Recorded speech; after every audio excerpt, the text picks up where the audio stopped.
All right, so it's Monday on the heels of a very restful weekend for myself and even for my husband because yeah, I had to recover from the last weekend, not because of drinking or drugs or anything like that. It's that there's so many different viruses that are being passed around that you don't know what you're going to pick up. Anywhere you go, you don't know what you're going to pick up. You don't know what you're going to metastasize. And of course, all the frequencies are what they are. And so you don't know even how influential whatever little virus you may have picked up could turn into a bigger virus. Now, why do I say virus? Because viruses are a conglomeration of anything exponential within the parasites, the protozoa, the proteins, the fungus, and bacteria. And so they have names for viruses because there is a predominant one that most people get afflicted by, which attacks certain parts of the organs and systems. And so then there are groups and families of viruses with recognizable symptoms, with common symptoms, even influential symptoms. And all of the different viruses have very similar symptoms, but some have a bit more of notorious symptoms. So I know there's like at least 4 or 5 viruses that are in my area, and I felt something this last week, and I couldn't really tell you what it was because it was the same kind of feeling I had almost like a couple of years ago, almost. And then also when my dog passed away, just right around that time, right after my dog passed away. And so I noticed that when my immune system gets activated, I have that meninges. The meninges part of my spine gets a little inflamed. My husband's seen it. He actually saw it this last week and he's like, oh my God. I'm like, yeah.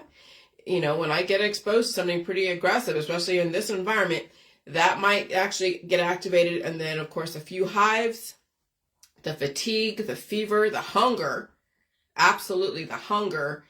And then I didn't have as many dreams, but yeah, back pain. What else? Fatigue, yes. But I mean, the hunger was actually something recognizable because I don't usually eat ice cream. I really don't. I mean, I haven't eaten the cream like I did a couple of years ago, but this last week I had a few things of chocolate ice cream and peanut butter and all that, and I made cookies and all that. And then of course the energy levels, when there is something within my system that my body is trying to push out, the energy levels are through the roof. Like yesterday, okay, so I was recovering from the last week, and I got up really early. Of course, it was the time change. And I woke up and I was just running around like a little frenzied rabbit doing all the laundry and taking care of the rest of the laundry. So I did like 5 loads. I like washed everything. And what else did I do? Oh yeah, I made that breakfast because we had the night before on Saturday night, we had corned beef and cabbage and potatoes and carrots. And then I had some leftover. And I ate most of my dinner, but then I was like, oh, it was so good. And then like, okay, I had enough. And so the next morning I knew I was going to make something good with the breakfast. I knew that I wanted to eat the corned beef again, but with potatoes and with the eggs.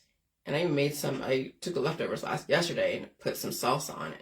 But I was cutting up all the potatoes and I was like rushing around in the kitchen. And then my nose was also, I was blowing my nose. Oh my gosh. In between, of course I'd wash my hands, of course, but in between cutting and mixing and doing all this stuff, I'm blowing my nose. I mean, it was like a faucet.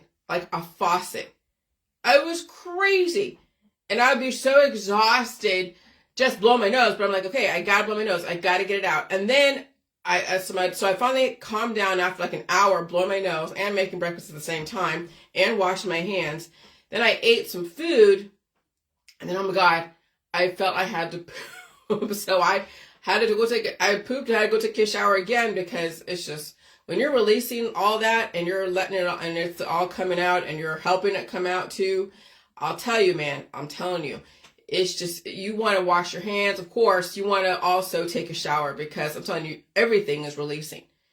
And so that energy I had yesterday morning was then the body releasing everything that was trying to, that was metastasizing the last week. Okay. And so so then yesterday, so my husband left. So after I made all the breakfast, he left around, I don't know, 12 or less than 12.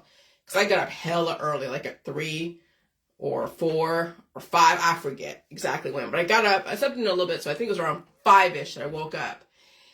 And then I did all that. And then he had to leave around 10-ish. And then I was just laying in bed, just watching, Grey's Anatomy. I'm telling you, when you're binge watching Grey's Anatomy, they are actually preparing you for not only all the different cancers and everything else, the turbo cancers, the crazy diagnosable conditions, but also the conditions of people, what they want you to do, have a bunch of SCX, fall in love with everybody, figure out your marriages, figure out your boyfriend, girlfriend situations, and then also prepare for pandemics and things of such nature that we're dealing with today.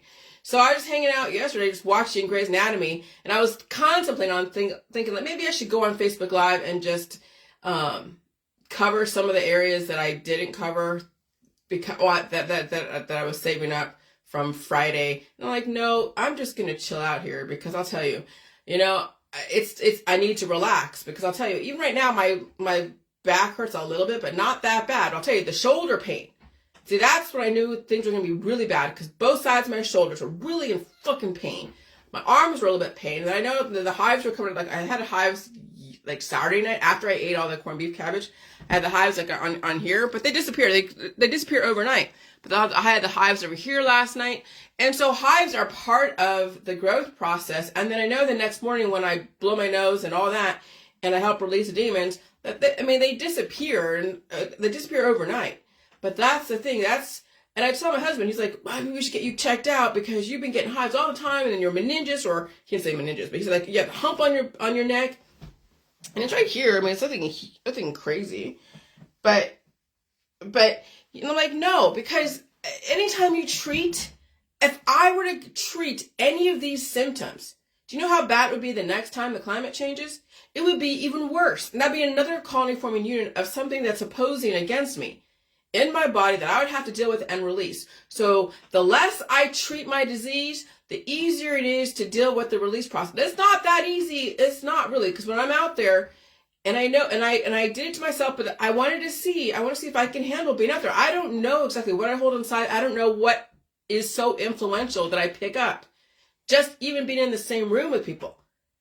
But when I would go out to dinner and be about an hour in a restaurant, it's just my husband and I. The waiter's doing whatever he's doing. They're making our food. Okay, not a big deal, but who knows what the frequencies are like at that time. Maybe the same, maybe who knows. Maybe not. But when I'm in an enclosed space for a longer than an hour with people I don't normally hang out with. Okay? And then I remember that Saturday a week ago, I was really extremely exhausted right afterwards. So I went to bed like right away. I took a shower and I went to bed and I just stayed there. Maybe I made some dinner and then I stayed there. And then we went fishing the next day. That was when I did that video of me on the lake. So we go fishing the next day. We're out there. It's cold outside because it's cold, right? It's 40-something degrees. But I didn't want to be left. I mean, I wanted to do something fun and I felt I had the power. I felt I had the strength to, because I don't normally go out. So when I went out there, okay, great, no big deal. I just felt that it was cold, but it was manageable. I wasn't feeling like miserable or anything. And then we went to a restaurant with other people, and I was there for over an hour. Okay, no big deal. You saw what I was like. Nothing crazy. I wasn't feeling anything. I actually was pretty surprised when I came home. I felt good. And then it was the Monday. It was the Monday after that whole weekend when both my shoulders, my lymph nodes. And that's when the fever broke on Wednesday or Thursday. And then it was, oh gosh. And so you don't know what it is you're holding inside that is going to be activated because of all of our habits in the health and wellness world of taking on opposing forces, or of what you pick up out there. And it's a combination of both. What you pick up out there could activate what you already hold inside. And that's the thing. That's why people don't always get diagnosed with COVID, because that's not the most predominant virus that's in the body. Maybe you hold, HHV. Maybe you hold other, like influenza. Maybe you hold, oh hell, I don't know, the enterovirus, the adenovirus. All these different viruses are a conglomeration of a group of excessive cells that are very influential. And when they get woken up, I'll tell you, then it turns into a diagnosable condition. So that's why not everybody gets diagnosed with COVID, because they already hold such excessive opposing forces, that which I have been released in the last 7 freaking years. So that's why I won't go to a doctor or get diagnosed at this point, because it doesn't even matter. I know I've released all my demons, so to speak. It's just them picking up new ones now that I have to be careful of, which means that I'm not going to any weddings this year. I'm not doing anything outside. I mean, that's kind of my life, is I'm not going to be doing too much with mixed company, because yeah, for me to go out there like people do, and I'm an O positive, came in this world at a deficit, went through all the immune system activation the last 7 years. For me to go out there, I would have to not only be miserable and recover every single week from going out there, but then if I didn't want to do that, then I'd have to go get treated. I would have to go get treated, get creams, get pills, and get DETOXs and supplements and all that, which would then cause a person to eventually be handed over to the medical system because they have a fast-moving cancer. People say, oh, you should only go to natural, medicine. I'm like, medicine is little mini sins. And when I Google about medicine and medicine, the sin of the medieval times, the misdemeanor sin, and I looked up, did Jesus take medicine? Yeah, he did. He advocated cannabis. He advocated all the different natural remedies that people are promoting out there. But you know what happens with those natural remedies? They turn into something that somebody has to go and carve out. Somebody has to go and deal with another diagnosable condition that they're blaming on big pharma. But when in reality, it's the holistic world that has caused big pharma to rise up. Because big pharma didn't come first. It was all the alchemy from back 2600 BC. Beyond 6,000 years ago. Okay? Beyond that. And so I'm not going to treat anything. I'm just going to stay home for the most part. I'm not even going to wear a mask. I don't need to do that. But I am very careful how long I stay outside of my immediate area. It's really me and my husband. My husband and I. It's just whatever opposing forces within me that I will deal with. What is that from Lifehouse? It's you and me and all of the people. Nothing to do. I mean, that's seriously the life that I'm living now. It's like either my husband and I or my opposing forces. Because I'll tell you, now, of course, now, it's not going to get any easier. Okay, with the way the climate is changing so aggressively from being 50, 60 degrees to like 20 and 30, snowing, and there's feet and feet and feet of snow all over the place. When it was so warm, it's going to get worse. It already is worse. People are aging aggressively. They're getting diagnosed like you wouldn't believe. They're on a string of therapies, whether it's natural sin of the misdemeanors or pharmaceutical grade, but even the natural medicines like pharmaceutical grade, because it's so activated in this environment, it's going to get worse. And then, of course, the diet suddenlies. They're increasing in frequency. You've seen the diet suddenly groups, regardless of what you blame it on, the diet suddenlies are increasing in frequency. And the economy is changing. The economy is changing so aggressively that even parts of Australia, the banks are now closing the fronts, the what do you call it? The storefronts. No more ATMs. People are saying like, oh, cash is king. No, it's fucking not. And I wouldn't go into the crypto world. I wouldn't do Bitcoin. I wouldn't do any of those crypto speculative currency markets. Going to see your peers to be your bank. No, digital banking means that whatever you're making through a government regulated entity like, let's say, Target or Walmart or your trucking company, and you've already agreed upon a compensation, they direct deposit the money into the digital digits into your bank. You have all these credits. You can call it credits, call it money, call it whatever you want. It's digital. And then you buy and spend based upon what you have. Okay? There is no cash. You can't fucking eat cash. So when all the storefronts are gone and it's just your phone and your computer, those that are not dialed into what's going on, and they're trying to live off their garden and their livestock, that which you've seen the fires and the rain and the wind and the storm and the weather, torturing everyone in their livestock and all of their gardens or organic gardens. You're going to be starved out. People living back in the 18th century, 16th century, in 2020, what is it, 2024? You're going to be like the people like I watched Noah over the weekend. I finally watched Noah, which was a 2014 film with that guy, I forget his name, and Jennifer Connelly. And I'm like, oh yeah. He was warned. See, the whole God, the whole God that is warning Noah, build an ark so you can withstand the storm. The system is like a God telling you, you better get your phone, you better get technologically dialed in, you better eat food, better make sure you have food. Because once we get rid of the store fronts and it's all online, where you have factories over here and you have distribution centers over here, and then you have your phone and your computer to do those transactions, those are out there trying to barter for food with their cash that they can't do shit with, because no one's going to want to trade their food that they need to eat for what? For cash they can't use? Because when you have no more banking system, like storefronts, you have a banking system, but you don't have the storefronts to convert it. What are you going to do with what are you going to do with cash? Cash would be just as good as this paper. Not just something to write on. The memories of what used to be. So I'm tired of people saying, oh yeah, you should only collect cash, and they're starving.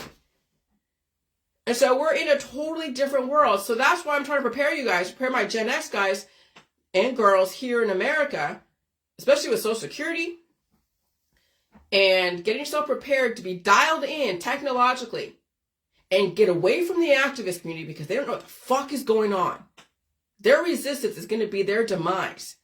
They're going to be starved out. They're going to be collecting cash like King Midas, gold, and well, even buying the gold and the silver and the crypto and the Bitcoin and stuff. It's like gambling. They're waiting to be shorted yet again. But there are people that are going to be collecting all this paper, and maybe they're buying those silver pieces over there at Costco. Costco's getting into the currency market. Are you serious? Costco? Yes, because people are not oblivious to what's going on. Unless those silver coins are chocolate, why would you buy fucking silver at Costco? They got big bulk items that you can survive on for short amounts of time, especially if they tell you that maybe there's going to be blackouts or who knows what for 3 or 4 days or who knows. But why the hell would you buy silver coins at Costco when you could buy a whole thing of beans and rice and canned food? Why the hell would you buy silver coins at Costco? That's what I'm saying. Food is king. You can't fucking eat cash. You can't eat silver coins. You're just waiting to get shorted again with the Bitcoin. Because that's popping up all over the fucking internet. Oh, gotta buy Bitcoin, gotta buy crypto, gotta buy speculative, as people are starving. But that was all part of it. When you're being shown all this cash and you're shown all these stars, you're like, oh, look at my fancy car, my hot girls, my big house. And you're like, oh yeah, it's good to be king of the world with my fancy car and hot lips and beautiful clothes, and look at all my social capital, my friends and all this other shit. And so you're thinking, that's the way to go. Be famous. Be rich. You can't fucking eat money. You know who the rich people are? The ones that streamline their immune system, that can actually make a little go a long way, who doesn't need all this wealth and prestige and fame. The ones that know that, okay, when God says it's time now to figure some stuff out, and to stay home, stay safe, and scale down your lifestyle, and scale down your spending, and there's going to be a storm that's going to come through, and you better reinforce your house, your body, your mind, your spirit. And then people are like, oh no, I'm going to be like those guys in that Noah movie, where he wanted to attack Noah and all this other stuff, and then the rains came. Well, right now the rain's falling pretty steady. metaphorically. People are dying. They're dying suddenly. Banks are closing. There's already a lot of stuff going on in the cities. I mean, when I'm up in the middle of the night because I'm awake, I just wake up, so I turn on to YouTube. I'm like, oh, okay, I'll listen to the next, another doomsday or say, oh my gosh, here how to make money during this down economy, this bear market, and get ready for the collapse, and get ready for this and ready for that, and the prophecy this and prophecy that. Well, I'm just like, okay, the writing's on the wall. The writing is on the wall. And as far as nuclear stuff, yeah, I don't know, man. I mean, I have a basement. I don't know 100% what is in store for all of us in the future. I just know that there's going to some shit going down. I don't know what it will be. I don't know if they're going to, I don't know. But I would say the safest place is to be at home. And then you got to figure out where your home is. Is your home in an area that is like, it could be compromised, at least by something obvious. Let's say by the ocean or by a lake. Okay. It might be safer near a lake, but not necessarily. All right. There's tornadoes. I told you all the natural disasters that could happen. And then there's also the fires. Just spontaneous fires came out of nowhere. You're seeing the green mapping LiDAR systems. Okay. I was watching that. They're saying in San Diego and Texas and Florida. Yeah. So that, not only just staying home and staying safe, right? But make sure you're dialed in technologically with your computer and your phone. And make sure and then figure out, are you in a safer place?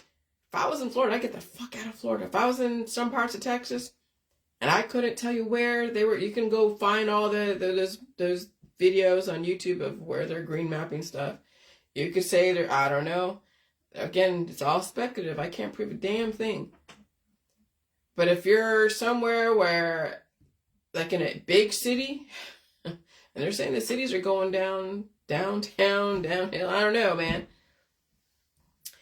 I would really just think about what's going on, I live in Ohio, small town in Ohio, and I couldn't tell you if it's the safest place. There's earthquakes, there could be fires, floods, tornadoes. In my opinion, where I am, I feel I'm safer than people that are in California. I feel that I'm safer than people who are in Nevada. I feel I'm safer than those on the eastern seaboard or even in this big cities. I'm not in Cleveland. I'm in a small town in Ohio. I feel like, I'm safer than other areas. But again, you cannot rule out anything like you said, gas explosions from earthquakes, cracking of the pipes. Absolutely. There's a lot of shit that could happen. But I feel that I'm safer but then you never know. Again, Ohio is right on the edge of this New Madrid fault line. That isn't really known, but they've had major earthquakes. Okay? So it's like you just hope and pray that wherever you are, there isn't going to be a landslide, a sinkhole. Anything is possible. And so that's why I said, those of you who are all about taking up for somebody 6,000 miles away and trying to defend them from your little town, some place will be underwater in the future. And also your reactions gives then your aggressive counterattacks against whatever you think is going on and whatever is going on. Could be against yourself. Could be against another person that the system then is like, oh, okay, this person's intolerant. This person's discriminatory. This person has issues. Well, we're not going to feel too bad when they destroy themselves. And so this is the time where to step out of the war. This is the time to protect yourself. This is the time to prepare yourself. Okay? Prepare yourself for whatever. Prepare yourself for, yeah, for potential gas leaks. Make sure that, shit, prepare for anything. This is the time now to save yourself. This is the time to do that. This is the time to prepare everyone within your house for some shit. And who knows what it is, but I'll tell you, think of the worst. This is the time to really reinforce and streamline the food supply within your immune system. This is the time to feel pain and suffering. But then again, you know how people are. They weren't conditioned for that. But some have been. Okay? And so, yeah, along with your own pain and suffering, like I have this last week, felt it. I know my husband felt it. I mean, he had a explosive diarrhea. He's releasing more, but he also is gaining some strength because he's still a strong dude. And I make sure I feed him even when I'm sick, and I know that because he pretty much, I mean, he doesn't he'll eat whatever's around, but if I don't make it, he probably won't make it unless I say, hey, we should have this, we should have that, because he's just, that's my role, is to make the food. So I make sure that he's fed so he can go another day, make sure he has food in his truck and all that. But this is the time to think about all the things that you have that you must consider. And that's great, Eris, that you're mentioning the gas lines. Because, yeah, we have gas heat here. We have gas and we have electric. Okay? And that's why they're getting away from the gas, because, yeah, explosions. People are like, oh, gosh, they're taking over. Everything's electric. It means they can turn it off. Yeah, and gas could explode. Things can happen. Would you rather have electric? No, I mean, at this point, I'm not saying I'd rather have, if that's the way the world's going, then I'll go that way. If it's going to save on fossil fuels, it's going to save on having those mishaps of gas leaks and stuff, yeah, I'd rather have electric. And once the climate calms down, it's not so extreme, then you won't need as much electric. But I mean, we're in for some times that, oh my gosh, we're in for some times, some really rough times. I mean, there's kids in the hospital right now with another asthma attack. Not my kid, but these kids are in and out of the hospitals every single time the climate changes. They're in and out of the hospital, and there's nothing you can do. They came in a world at a deficit. They have breathing problems, and it's only going to get worse. And that's what I say, prepare yourself. Prepare yourself. Because if the parents are more prepared than not, then the kids will be in that good stead of preparing, blowing their nose and sneezing and coughing, eating meat, milk, cheese, and eggs and all that stuff. And making sure that if they have to poop, they poop. And drink a lot of milk, because these kids need so much milk. But remember, these kids also have food allergies, and they have anaphylactic issues, breathing issues. And when the climate changes and their throat is full up and their respiratory is full up and all that, and they're keeping infection inside and they're treating infection, everything is just going to get worse. And so you really have to prepare for the worst. And the worst is different for everybody. Okay? And so, yeah, climate change is kicking everyone's asses. I'm not going to read everything word for word, because I'm just going to go through, because there's a lot to go through. But you saw, if you go down my timeline, you saw that I made food, and 6G will make smartphones obsolete within 10 years. Analyst predicts. Apple is going to go to the wayside. That's what it's saying, because it won't be able to handle the aggressive energy and all that stuff. And so, yeah, digital currency is going to be, digital banking is going to be the future, not crypto. So you don't get confused with crypto and digital. Digital is when the digits are representing what it is your compensation. It's not going to be physical cash. Everything's going to be digital. There'll be a digital footprint. They're even going to analyze your carbon footprint. If my husband, it was just me and not my husband, I've always just had either a TV or a microwave, but a computer, a TV, a phone, and my food, and my clothes, and my bedding, and of course, that would be it. I wouldn't need, because at this point, I wouldn't want to travel. I'm not trying to collect all these toys and baubles. Traveling, I'd be too afraid to be on a plane with these pilots who are dying suddenly or having issues suddenly. Could be a heart attack, they could survive, or a stroke, they could survive, but they could experience it. But then there's autopilot. But even then, people are driving. There's no autopilot in driving. So when people are driving and you're dealing with people who are either erratic or dying suddenly, you know, at this point, staying home with very minimal that you have to look after, whether it's an animal or a child or dependent, the less that you have to take care of and maintain, the better, the easier it's going to be to survive this. I'm not saying it's guaranteed. I can never guarantee that, but the less that you have to maintain and depend upon and have to purge out. So I'll tell you, even with animals, when you're around animals, that's another thing to purge out. As far as your immune system, that's another thing that your immune system is taking on steadily when people have animals and they have people around them all the time. I mean, I guess if you had a family around you, okay, I get it. I mean, I have my husband, and it's not like I can make him stay in one place. He has to be out there working because he has to pay for our lifestyle and his lifestyle. But, you know, one person you're used to, two people, that's a little bit more you got to get used to than three people, four, and then all of a sudden you get the exposure to your environment of where you have to keep adjusting to the conditions becomes exponential. And then you have an animal on top of that. And then you have friends and family on top of that. And then you also have a lifestyle that you have to keep up with on top of that. Oh gosh.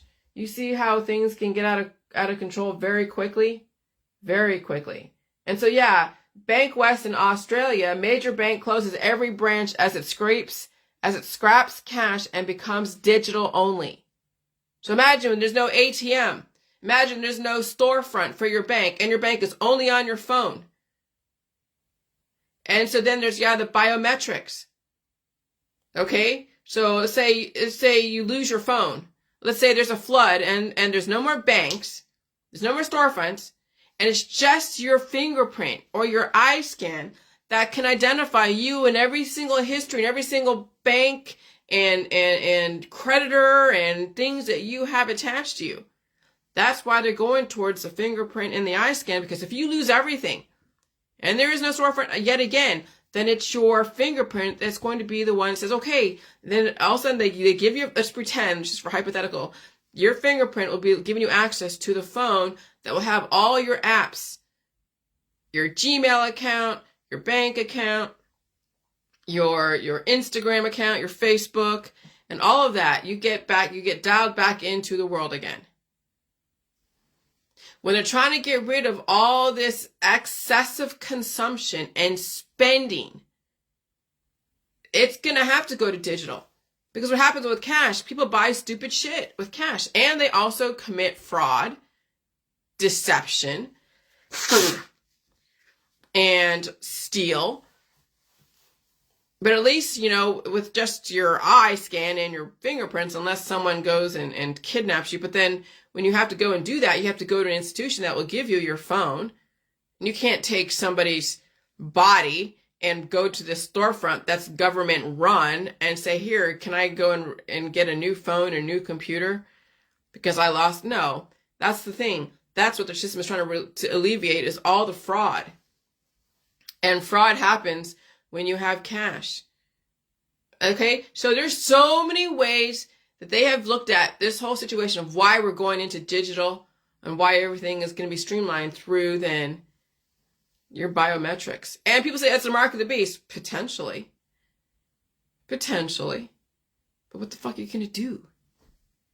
Remember, we had Al Capone, we had the mafia, we had prohibition. It's all the same stuff.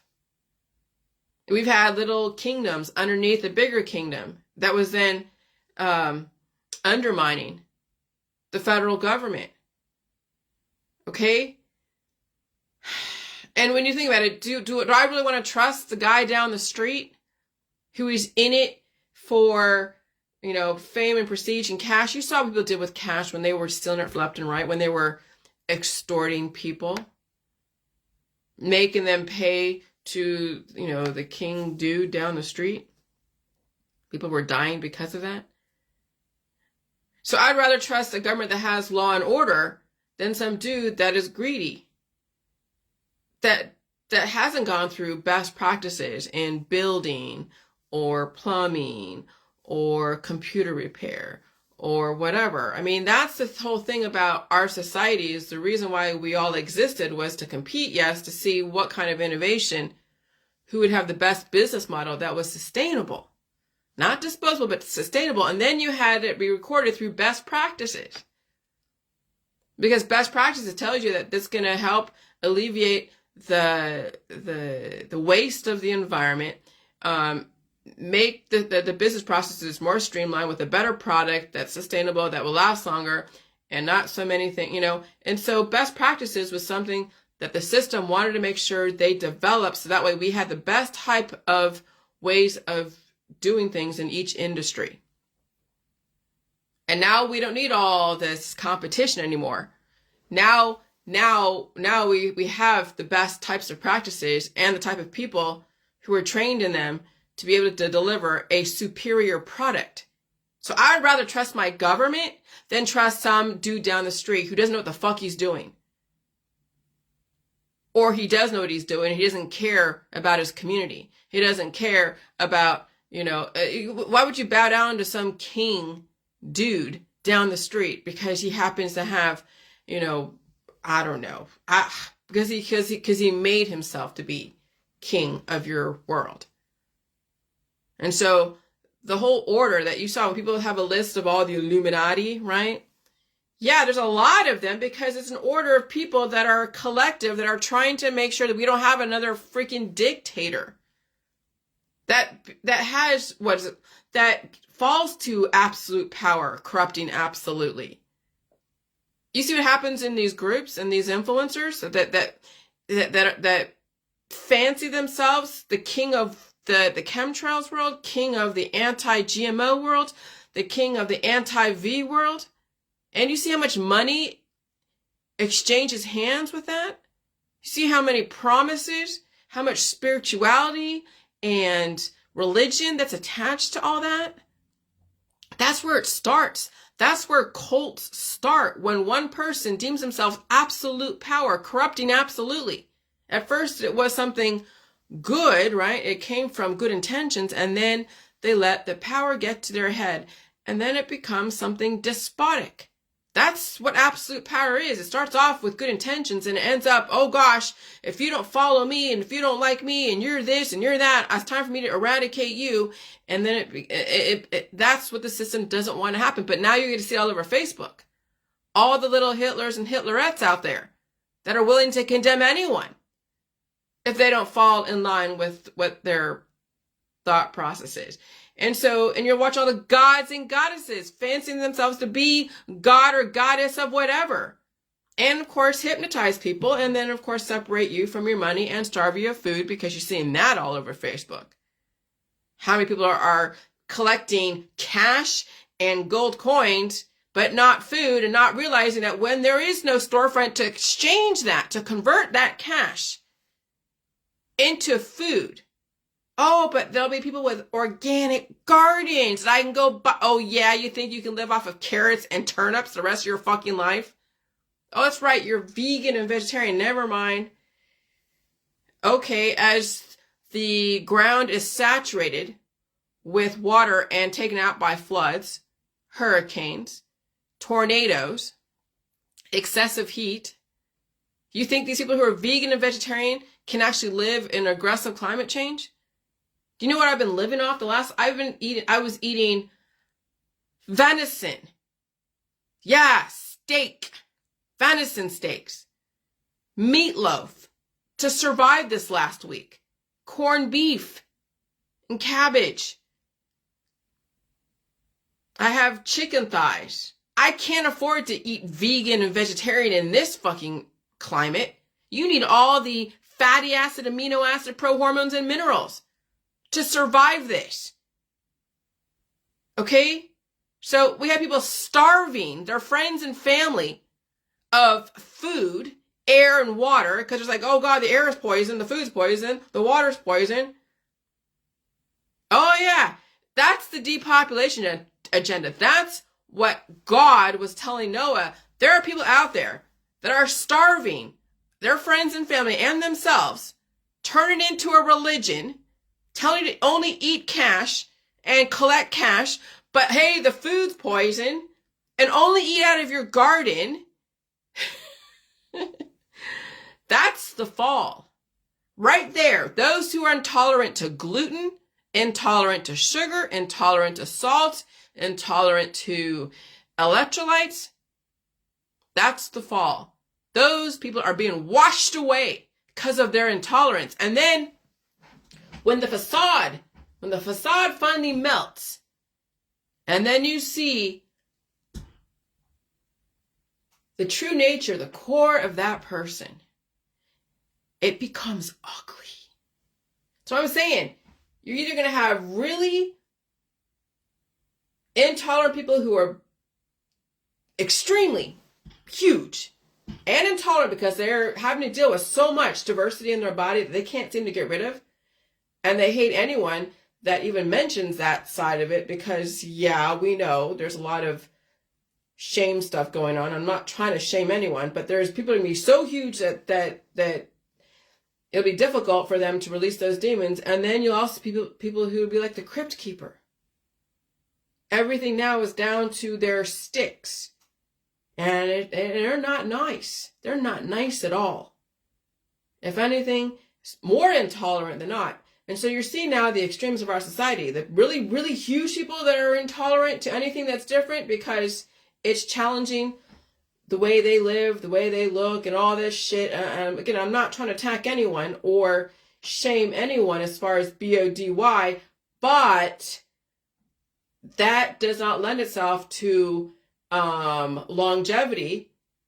It's a suffering in of itself, because you know what happens when the immune system is so strangulated and you're overprotected, and you know what happens when you don't have enough immune system and you're pretty much overexposed.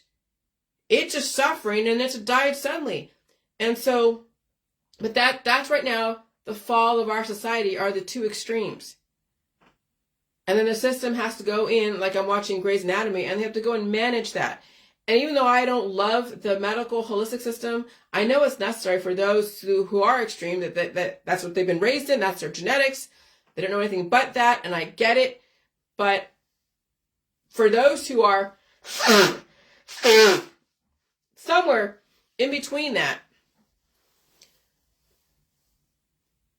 is there a way to wean yourself off of medical and holistic intervention? And I don't know. I couldn't tell you.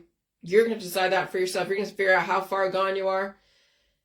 And a lot of people are too far gone. There's no way that they could transition, because at this point, the environment is so aggressive, they can't get ahead of the growth or the emaciation, because even growth can turn into something negative. So much growth can actually take away. That's what people don't realize too. When you have so much growth, that even like obesity, yes, it takes away from you. But also so much emaciation. That's so much growth, the body is being eaten alive because they're overrun. And again, you can't tell a person, well, you need to gain some weight. Oh, you need to lose some weight. And that all is relative to what that even means. And then of course you then have all the different protocols out there that everyone is passed along in the medical holistic energy healing world. And I stay away from those worlds because I know what they're about. I mean, if you're going to transition to getting off the medical holistic energy healing world, well, that's going to take, it might even take a medical doctor to intervene because of the things, the predisposed issues that you hold within that could wake up and be on the move. And do you have, and that's the thing, can you have the capacity? Do you have the tolerance for the food, the milk, the meat, the cheese, the eggs? And if you're already a vegan and vegetarian, mostly a vegetarian, you can't afford to get to redirect, because you'd have to bring on the milk and the meat and the cheese and the eggs slowly, stuff that you have denied yourself for centuries. Because remember, your blood vessels and your intestines and your lymphatic system, all of your 11 different systems or 12 different systems, rely on the fatty acid, amino acid, the prohormones, the vitamin A, B, C, D, E, F, G, and the minerals. And they have to be balanced. And you'd have to, my nose was a faucet. Yesterday, I was blowing my nose. And then finally I had to poop a lot. Like a lot. Right after I ate. It took eating so I can release the demons. Because whenever you eat, you should be pooping. Because that means that you're taking in nutrients that is going to activate your immune system to release what the body doesn't need. What people do is they hold on to shit in their body that it doesn't need, but they don't even know what that means because they've been conditioned to disable their immune system from releasing because they don't want to feel the pain and the suffering and the rashes and the headaches. And I get it again. You're afraid to feel anything. And so you've been conditioned to be under the influence. You've been conditioned to carve out anything that isn't desirable. Or you let things metastasize to such an extent that it turns into something huge. That's why in my book, when I put it out there, I mean, not everybody can do what I'm doing. Because they may either have long nails, or they're squeamish, or they don't want to know their own immune system, or they're too big to be able to leverage that. If they can't do it. Or they're so skinny, it's too painful. And they're too averse to meat, to milk, to cheese, to eggs. They have an eating disorder. That's right now what most of our society is run by, are those who have eating disorders who are projecting their weaknesses onto their friends and family. And of course, there's a religion around that. There's a political thought process around that. There's a scientific dogma around that. And when people are entrenched in their politics, religion, and science, and they're following these gurus who fancy themselves to be an expert in their area, think they can stop what's going on. You can't stop what's going on. It's here. You're fucking in it. Either you survive it or you don't. And again, there's no guarantee that I'm going to survive all this shit. Who knows? Again, there could be a major earthquake, and who knows? I'm in a town that we have mine subsidence type of insurance. It means that I'm surrounded by mines. There could be a sinkhole because of the mines, because there's the Underground Railroad, there's coal mining, all these different things. Ohio has a lot of history. That's what I liked about Ohio when I moved here, was so much history. I mean, California has history, but everything is all under the Mediterranean lifestyle, vanilla houses, spray-on stucco, suburbia forever. And so, yeah, there's history, but, come here, there's some history over here. But again, there's a lot of mines around here, so I couldn't tell you if my house is on top of a mine or not. Would I fall into a sinkhole if there's an earthquake? Who the hell knows? But at least if you are in a place that you get lucky enough, that you won that lottery of being in the right place at the right time and the right conditions, and you have the right situation and all that, whatever it is, then, expect your shoulders to hurt. Expect your arms to hurt. Expect stuff coming out of your armpits. Expect to smell like death because you're releasing ammonia. You're releasing hydrogen sulfide. You're releasing methane. Expect to shit a lot. Expect to be craving foods that your body needs, that you have psychologically denied yourself because you were told by somebody out there that food was poison. Whatever it was, it doesn't matter what it is. I'm telling you, if you bring everyone together that has an issue with food, the whole food supply, according to them, according to 100 people with all these different food allergies, would say all the food in the mainstream is poison, and the only food that you should only eat is whatever's grown in your fucking garden, and that's it. Yeah. So anyways, there's that. Oh yeah, Social Security. So I'm going to just paraphrase real quick. I'm not reading all this shit because there's a lot to read. But yeah, Social Security. So 2024, they passed a law that says that anyone that so all these laws apply except for the ones that turn 70 today. Okay, so anyone that doesn't turn 70 in 2024 and they turn 70 later, whatever, they cannot claim their husband's Social Security if it's higher than them. And so it's best not to wait till 70 to claim your Social Security. It's best not to claim Social Security at 62. So I would say claim it at 67. Okay. And then scale down your lifestyle. Okay? Because I had to figure out from in my situation, I wanted us to really just rely on his Social Security and then whatever he decided to buy. I wasn't going to be in a spending situation where we have a house based upon my income and his income, and have all these things that we absolutely have to need in my income and his income. And so if it was just him, then I know that he could scale down, and then we could obviously afford to be, on his Social Security, and then mine would be a little bit less because I didn't make as much as he did. And so I could still live on what mine would be way down the road. And I don't need as much. Okay? And so, yes, Eris. Yes. So anyways, so Social Security is something that you got to pay attention to, especially those who are Gen X. Okay? Because in 12 years, if you're 50 right now, 12 years, that's the first time where my husband might, actually, he might file at 62, but I don't have to file at 62. I could file at 67. I'm not trying to file at 62 because I'll get less. So I'd rather file at 67, and we'll see what happens from there. By that time, he'll probably pay off things and get rid of things and have things reinforced and all that. A lot of things will be paid off by the time he's 62. Okay, so he probably will file at 62, which is good because maybe he needs to take a vacation. And then I'll file at 67.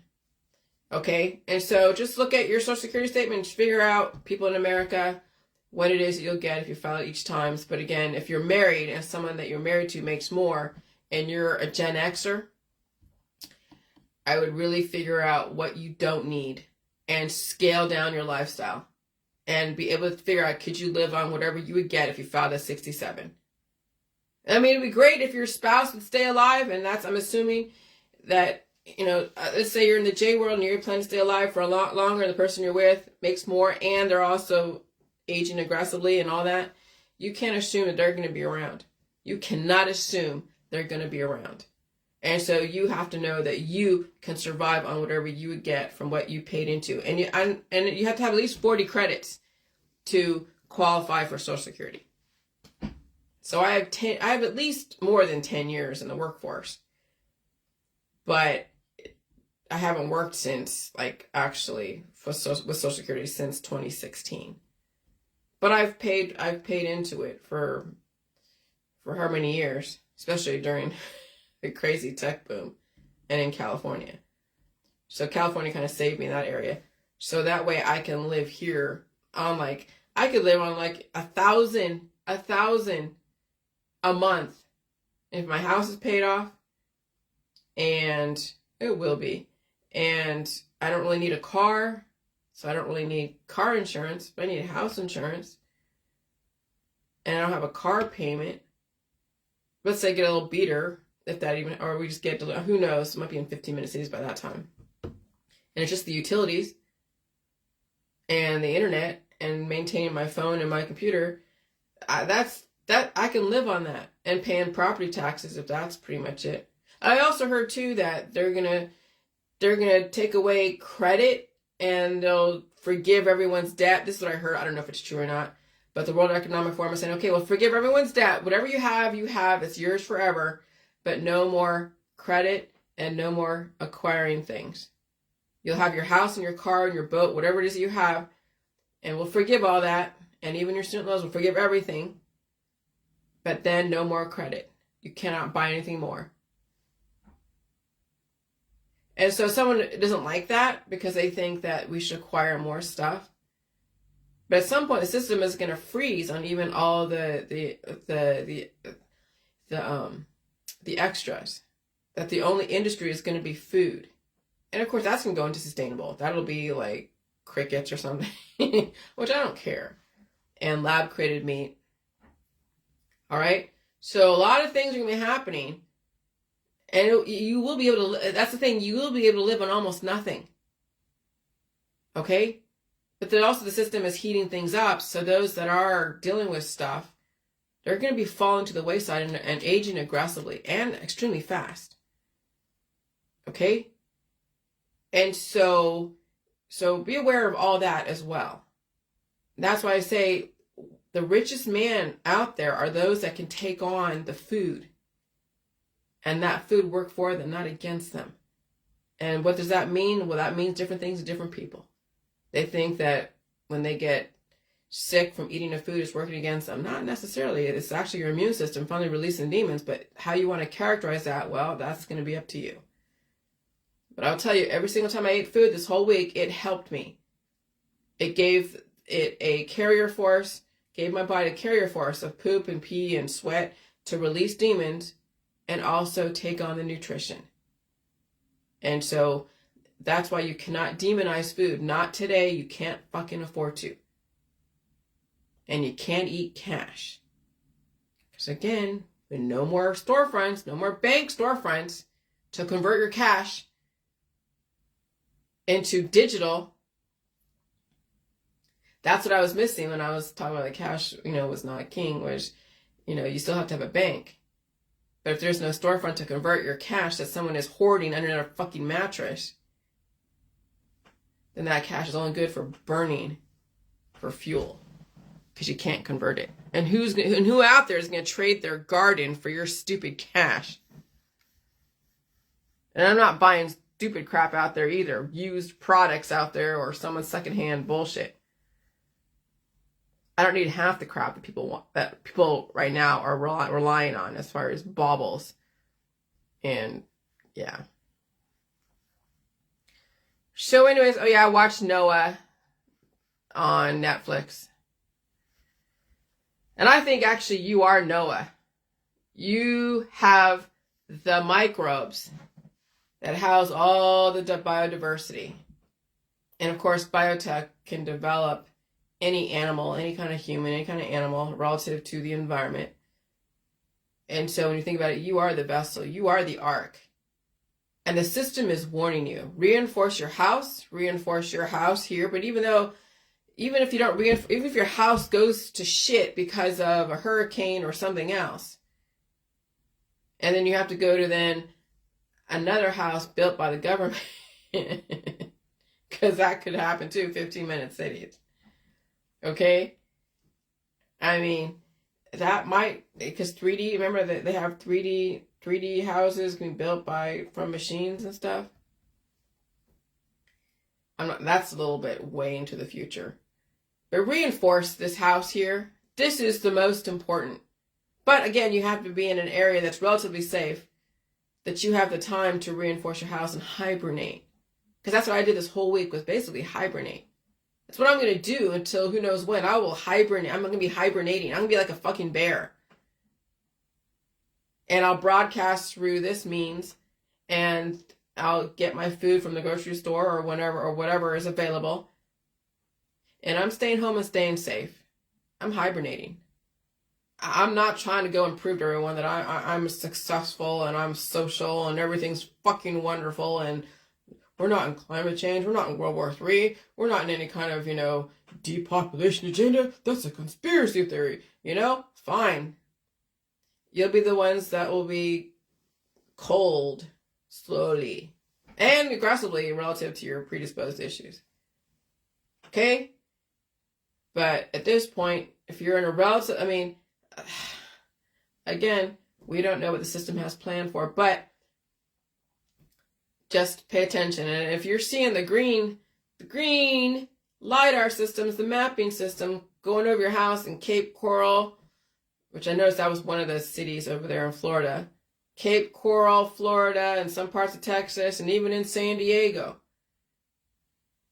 And they're saying it should happen like that over there in Hawaii. I don't know what you should do. But I would look at it as an indicator to get the hell out of that place. I would find a way to move inland. I would find a way. But again, it's just a conspiracy. Well, they're telling you we're going to have Hurricane 6 Category 6 hurricanes. I don't know. And April 8th is looming on the horizon. Who knows what that's going to, I don't know.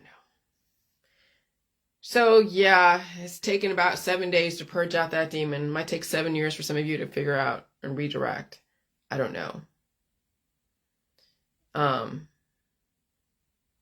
What I say, anyone you love or hate, you've basically given them room in your head rent free and they run you. That's why I don't want anyone to love or hate me, because I do not want to be anyone's God or Satan or Savior, because they always are interchangeable. Yep, forcible relocation is probable. You never know. But they have to have a place for you to go. And that's the thing, is you don't really know what whose system is going to keep around, who the system is going to, you just don't know. So just find a way to reinforce your immune system and be strong psychologically, spiritually, intellectually, and assimilate. Because you have no idea what's going to happen. And remember, FEMA camps is when you have total devastation and then you have to live in a FEMA camp. That might even be a reality for a lot of us. Okay? I'm not saying these are going to happen, but what I'm saying is just go with the flow. And don't get crazy. Don't think about all the things we read in the conspiracy world about FEMA camps and things like that. Because I'll tell you, if they wanted you DEAD, you would be gone. You'd be up in flames. You wouldn't even be around. You'd be died suddenly or up in flames. You'd be done. You'd be annihilated. So if you're alive, then there's a reason why you're alive. Okay? Okay. And so we are approaching the 11th hour. And so what are you going to do to change when you finally feel the pain and suffering? Like I felt it this last week. But see, people have been feeling pain and suffering the last how many years, and they keep getting it treated and treated and treated and treated. And so why would April 8th be any different than what they've been dealing with the last 3 years? Well, maybe this information might hit you differently. Maybe this info might hit you differently, or maybe it won't. Because maybe you just don't have the capacity to change your lifestyle. Maybe you will not cut down your hours of work. Maybe you won't disengage from social events. Maybe you won't scale down your spending habits. Maybe you won't find a way to transition back onto meat, milk, cheese, and eggs and things that you were either psychologically programmed against or you were allergic to. And maybe you won't be staying home because, again, you're too far gone. You're too entrenched. You still have things to prove. You won't do anything differently. And so I put it out there. I'm not attending anyone's wedding in the fall. And I'm basically in hibernation status. I'll hang out with my husband. I'll cook for him. I'll even go out to dinner with him occasionally. And it'll be just him and I, and he can go off and do what he does with his friends, and that's fine. So at this point, I don't even care. But I'm not going to suffer like I did this last week. And it's only going to get worse. When I thought about going to that wedding that would be somewhere in the South in the fall, I almost had a heart attack in my head. Because I know what I'd be dealing with when I came home. If not even there. I might have been really sick even there, or really sick. Like so sick the following week.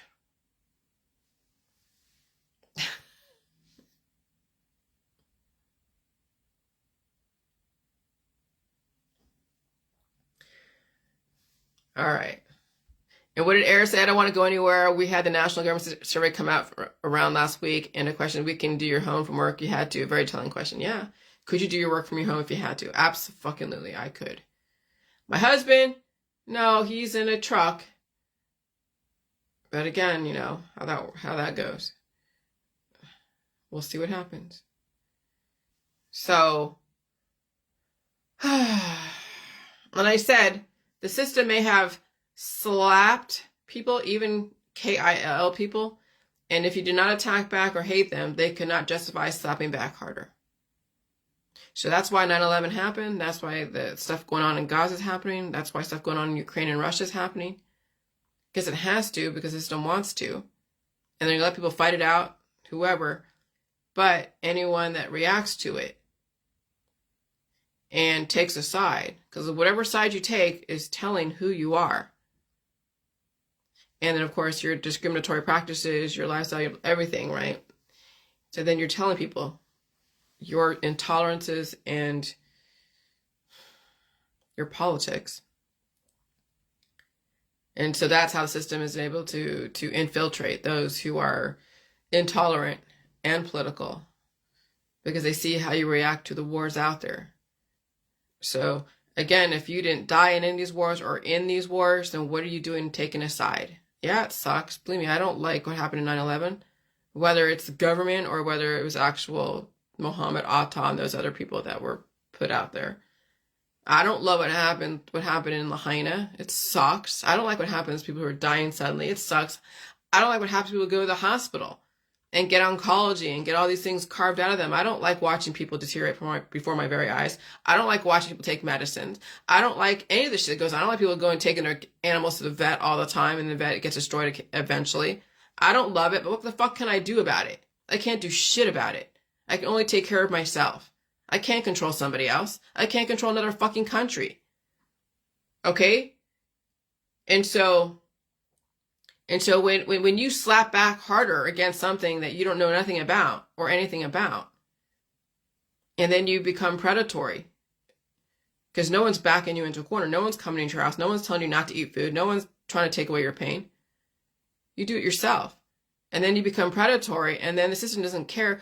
When you become predatory, and you become and bully and intolerant and mean to other people, then the system, when you're attacking Bill Gates or Klaus Schwab or Jillian or anyone out there that you think is the enemy, and then they have the power to slap back harder through your politics, religion, science that you put out there, they're not going to feel bad when you annihilate yourself through your own belief system.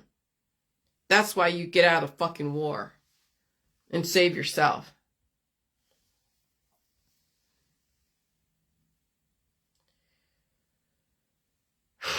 And so, yeah,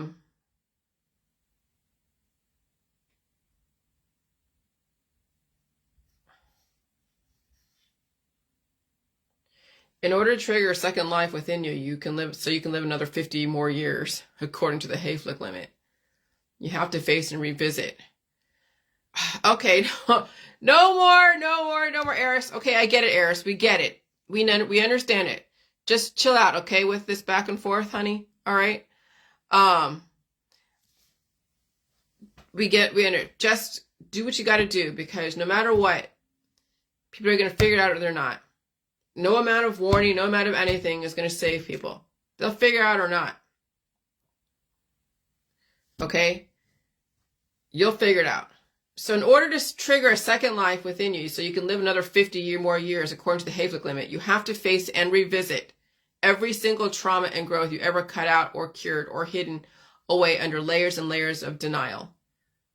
All right? And so the survival, when you think that survival is you facing your own demons.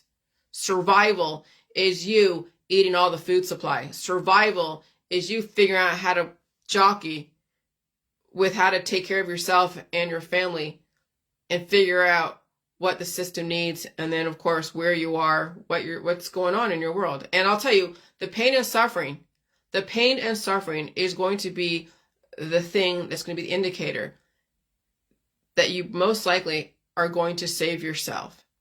It's the pain and suffering. That's what I want to hear, Eris, is what kind of pain and suffering are you dealing with? Did you have to call in sick to work so you can take care of yourself and eat all food in the food supply? Okay? Because it won't matter what the government's doing if you don't survive. It won't matter how they have positioned the world to be if you don't survive. That's what I want to hear, is what are you doing to save yourself? Because again, I can point out what the government's doing, but I've saved myself because I can handle the pain and suffering. I can hibernate for a week, and I have the freedom to. Do you have the freedom to hibernate for a week so you can release demons and eat all food and not get dinged by your job? That's the thing. Because there are many people out there that are in jobs that they don't have the latitude because they don't know any better. They don't have the latitude to be home for a week, 2 weeks. They haven't triggered that part of their immune system yet. Because again, the more that you are in an environment that's so aggressive, regardless if you stay home or not, that's not the only thing. It's if you can handle your immune system shifting when the environment shifts. And what are you doing? You're not using jelly juice because that's only going to keep things inside. You're going to have to eat all food in the food supply and pull out the crap when it's necessary. And you might even have to have hives. You might even have growths that'll come up and then disappear. You might have rashes.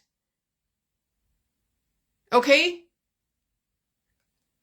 And so that's what I want to hear from people. I already know what the government's doing. Most people out there already know what the government's doing. But what are you doing, Eris? Chaos? What are you doing to survive this? Are you being sick? Booked a day off? It's more than just a day. It's more than just, I'm talking about sickness. I'm talking about major sickness. It's not just a day of like relaxation and going to the spa and getting a massage. I'm not saying you're doing that. It's more than just resting and eating. Because eventually you're going to have to trigger that monster inside that you have inside, that we all have inside. And when that happens, that will be the moment of truth. And again, I can't tell you what you felt or what not felt. I can't tell you what you have put to rest. Not to rest. I can't tell you what you have put to the side or what you have cured. I can't tell you if you're drinking J juice or not. I don't know. I have no idea what the hell you're doing. But when you hear people talk about being sick, and that's the thing that people are trapped in. That's the thing. I'm not trying to discourage you because I understand where you're coming from, Eris, but this is the thing, is that what people are going to figure out is they're going to have to get fucking sick. That's when they survive being sick, like literally being sick. I felt so crazy on the Tuesday. I felt like when I woke up so hot from a nap. I ate food right before I went to sleep. I woke up so hot. That's when someone could have died. That's when someone could have died if they were in a lesser situation. Because I was so fucking hot. And then I was talking to my husband because he called. So he woke me up for a nap. But it's not just working from home. It's not just working from home, Eris. I'm trying to tell you something here, okay? When I woke up so fucking hot, and then I went to the restroom, talked to my husband, and then I said, husband, I have to get off the phone here. Because I have to go to use the restroom. I had to pull out some crazy ass freaking shit out of my ass. But I also ate before I took a nap. I ate before I took a nap. Okay? And when I had to pull out that crap, I was like, okay, so then the fever broke. Then the fever broke. See, I've been sick like this, but even worse a couple years ago. See, you'll know when you have reached that point where your body's in that transition, when you've been sick. Okay, Eris, I get it. Whatever. Okay. I get it. I understand. Just no more back and forth, okay? Because this is getting sort of annoying. Just keep it. Just chill. But what I want to hear, what I really want to hear is how, because I'll tell you this. When you've been really sick, and that's what I'm hampering, that's what I'm hounding on, is when you have been so sick. It's not just feeling ugly, it's sickness. It is a sickness that when someone is skinny, very skinny, and I was very skinny, remember that. You saw how skinny I was. And then you saw a couple years later in 2022 when I could barely get up the stairs. And I had to pull out that crap. And it was like Tootsie Rolls. I could barely get up the stairs. Because what happens when the climate shifts again and other people's microbes get in? Okay? That's what I'm saying, is that there's that point of it. But why do you think everyone's going to get sick? That's the thing. And this is the thing. It's getting through the Hayflick limit. That's getting through the Hayflick limit. Because we get 50 times over that our somatic cells redouble itself. And that transition from the last 50 years to the next 50 years is going to be fucking painful that you probably can't even work on. Okay? Because for you to work, you have to be up every single day on your game. Do you have the latitude to be sick for weeks? Or are you taking something to make sure that you are up? That's the thing. That's what we're transitioning from. A 48-hour work week. Okay? Where where you don't want to even be talking to people for days. Because you can't. You got a headache. Major one. You have all these things going on.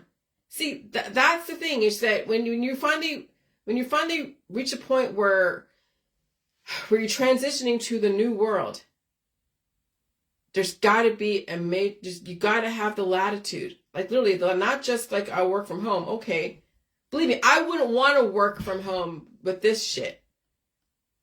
Because even you saw that I would take, a few days. Yeah, but I remember I took probably a couple of weeks off a couple years ago when it was that bad. And some days I would take a couple of weeks. Dude, I'm telling you, you'll get into weird headspaces. And I was skinny. And I realized even type O can be very skinny. I realized that even type O could be very skinny because of the psychological things going on. I just don't want you to think that just working from home and taking a day off here and there is like triggering the next. Because I'm telling you, it's the sickness. What I'm trying to tell Eris, and I'm not trying to be impatient with her. I just want her to understand. It's not just, yeah, we know what the government's doing, okay. But it's the sickness. It is the sickness that is going to be the moment of truth. And the more sick you are, and the more often within the food supply, and the more you're pulling out the crap, and the more that you're feeling it all, then you'll be able to handle when the climate changes. Some people have the genetics where they can keep those colony-forming units at bay for a certain amount of time, but it's aging them.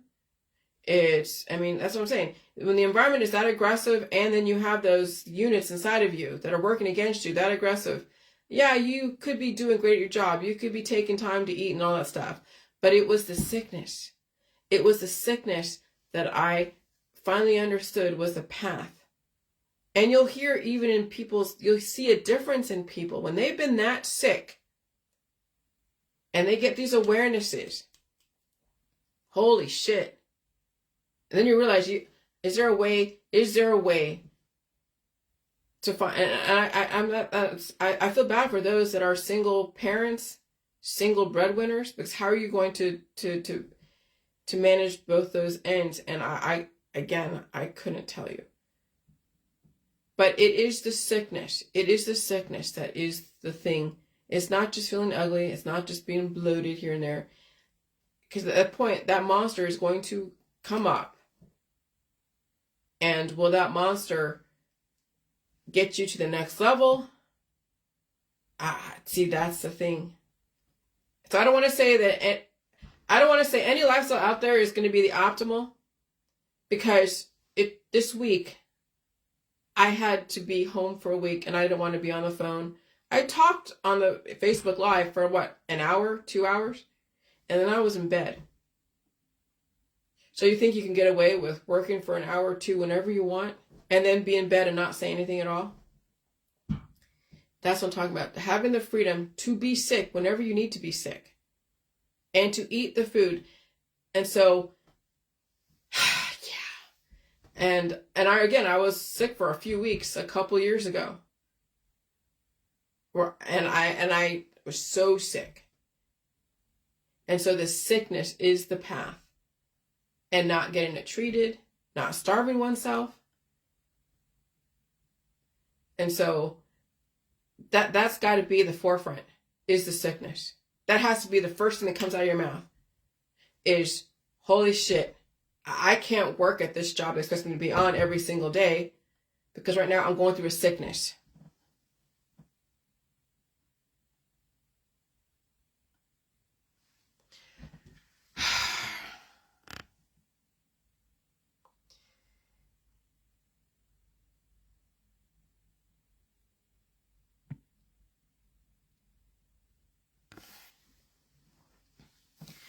There's some people that, I'll just say this.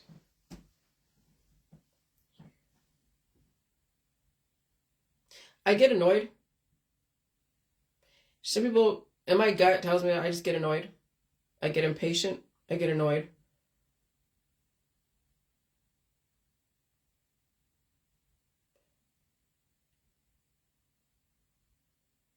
Why, Jillian? Why is this person annoying you? Why are they annoying you?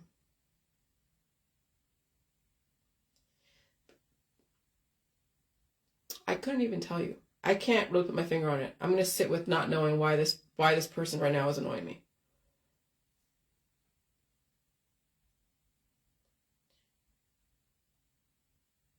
I couldn't tell you. But all I know is, now I know people's worlds are different, and I get it. I have to remember that not everyone is going to be out there and say what they say. I get everyone's gonna be as sick as I was, and I don't know their lifestyle belief systems. I don't know even their predisposed issues. So am I projecting? Potentially. Right now I'm self-analyzing, because right now I'm feeling kind of annoyed at this person, and I don't even know why. I don't even know why.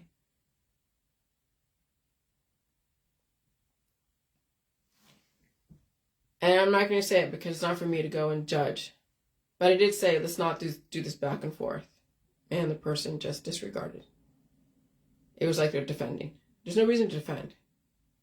What I'm saying is, I'm coming from the point of sickness. That's the point of where I'm coming from. That's where I'm coming from.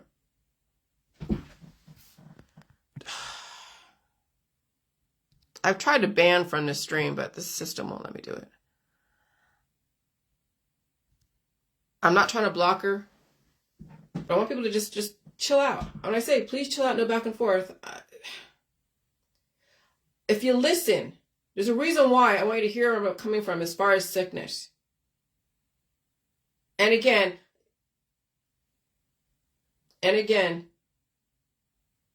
being yeah, I don't know. We'll see what happens. People can say,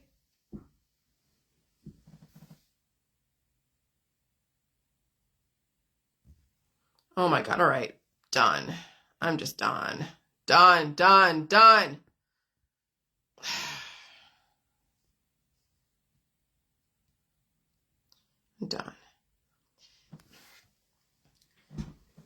I think what it is that very boisterous people want to just... But Jillian, they're just trying to agree with you. They're just trying to go back and forth with you. They're just trying to support you in what you're saying. So why are you so impatient with them? Why am I so impatient with them? I don't know. I have a gut feeling about some things. I have gut feelings about stuff. What's that gut feeling, Jillian?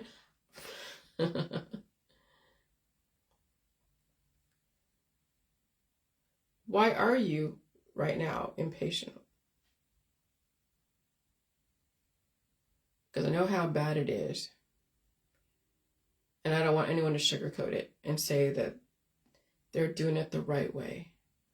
There really is no right way except to be sick, to really be sick, and to not sugarcoat it, that just staying home is enough.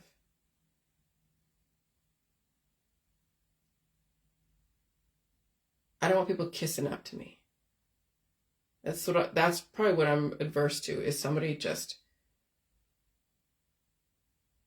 commandeering the conversation, hijacking the thread. I'm just trying to get through this information.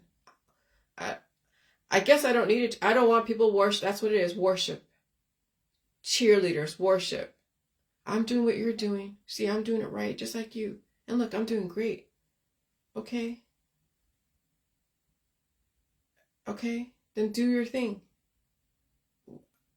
Jillian. I sense when people worship, it annoys me. I don't want to be kissing my ass. I don't kiss anyone's ass. And that happened to the last person that was asking me crazy questions. I don't want to be that for anyone. I want to chase you away more than I want to attract you. And I feel that she's so attracted to me that was a little bit scary. I don't say scary like she's scary, no. That was like, ooh. Ew. Remember, we've been taught to embrace those who just, lavish their attention and lavish their agreement and lavish all of that. Why don't you like that? Because it's a dangerous place to be in. Let me just get my situation out there. I'm not saying her way. I'm not saying that her way is the best way. I don't want anyone saying that their way is the best way. They have it figured out. Because let me tell you, I don't have a job per se. My husband is a badass. He takes care of me. I have the freedom to be sick whenever I need to. I have the freedom to sleep whenever I need to. I have the freedom to be whatever I need to be. I'm not held into some, corporate atmosphere. I'm not held under somebody else's timeline. Except for my husband comes home and I'll work through my sickness and whatever. That's fine. Because that's my sacrifice to him. I don't have anyone telling me, here's a sick day. Here, take a sick day. Do you get months and months of sickness if you need to be off, if you want to be off for a month or 2 months? Will they give you that latitude? No. If they do give you that latitude, then you have to go get treated. Corporate America, government, I don't care who it is, will not allow you to take off a month, 2 months, 3 months for a sickness unless you are cancer ridden and you're getting treated for that disease. So no, I'm not going there. At some point, you're going to have to go through the fucking fire. And you may not be able to handle a job. That at some point you're going to have to work half time. That maybe, and I couldn't even tell you if that's even possible. Remember, I have not had a job since 2016, an actual 9-to-5 job since 2016. And so you saw my work schedule that I've developed was very sporadic. An hour here, an hour there, 2 hours here, 2 hours there.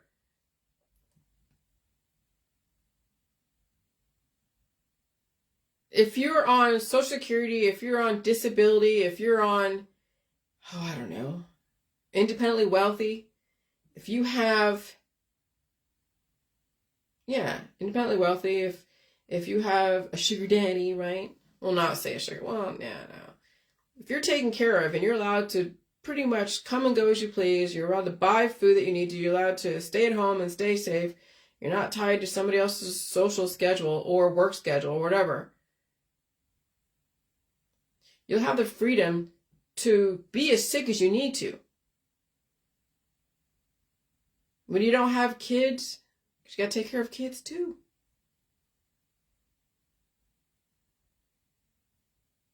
Okay, so I don't want anyone kissing up to me and saying that they figured it all out too, and look, I'm working here and the government's doing this. I don't care if the government's giving you sick days. No different than any job out there. Okay, you get how many sick days? I'm not tied under a sick day. Again, this last weekend, because you're going to have to be out there at some point to take care of shit. You'll be picking up stuff that will metastasize. No one is a nun just staying at home all the time. You're going to have to be out there doing shit. Picking up food. You'll be exposed to people. You're exposed to the environment.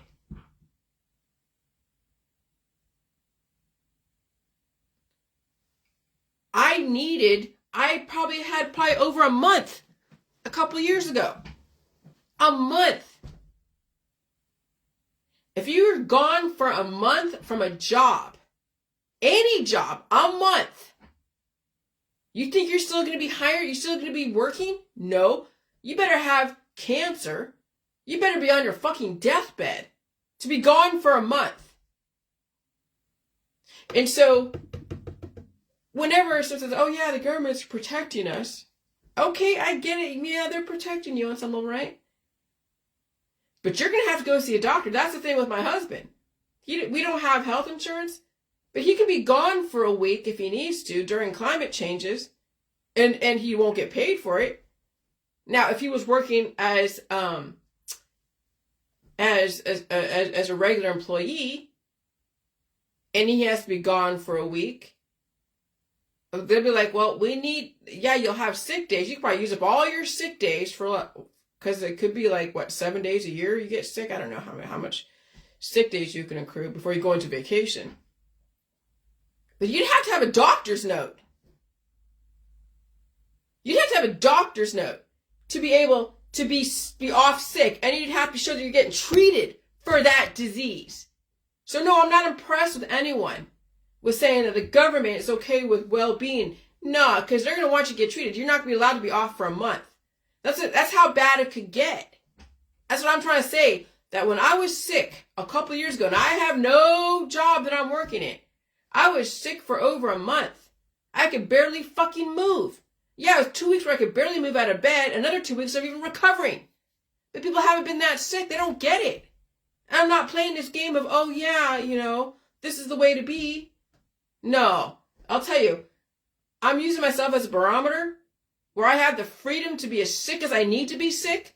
And no one's telling me I have to go back on the job in a week or two, regardless if I'm well or not. Oh, and here, take this medication, take this food, take this whatever. No. What I'm saying is it could get to be that bad. And so some people can be able to hold back the deluge of the colony-forming units in their body, but at some point, you can't hold them back anymore. It's going to come, the body's going to want to release, and will you survive that release process? And in some people, has yet to even come through. Because I remember I'm O positive. Another person is O positive, and they're really, really skinny, and now they have to go back to a job, and they have a child. Oh, there's something looming that they haven't even triggered yet, and they probably won't be allowed to trigger. And if they do trigger it, they'll have to go get treated for it because, again, you're working for the government. When you work for the government, they're going to want you to get treated for any kind of disease because you've got to get back on the job. They're not going to allow you to be sick, really sick. You'll have to get treated. And then when you're not well, by whatever day that they're like, okay, this is getting a little bit too much. When you're not well, then they're going to want you to go see a doctor. And when you go see a doctor, you're going to get treated. And you might be well.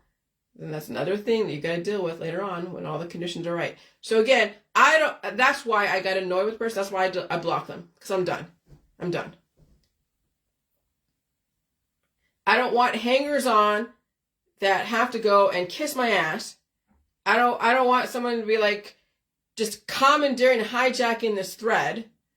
Okay? Or any thread. I'm just trying to get information. But I don't want someone saying, oh yeah, I'm doing whatever you're doing, Jillian. I'm doing it right, and here's this and this, and oh my God, there's no. It's like, what the fuck are you doing? Just listen. That's it. That's all I ask. Just fucking listen. But I get annoyed going back with trolls. I get annoyed going back, and that's why I don't want anyone worshiping this information. Because again, I'm not working. I have the freedom to be as sick as I need to be.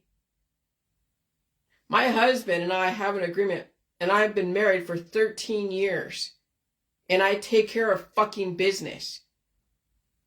And I'm allowed to be sick as I need to, and I go on every single fucking day to show you exactly what I'm dealing with every single day. And no one is telling, I don't work for any government. Okay? Remember, the government is tied to the medical holistic system. You can't be sick for too long in the government system. So I don't want to hear all that shit.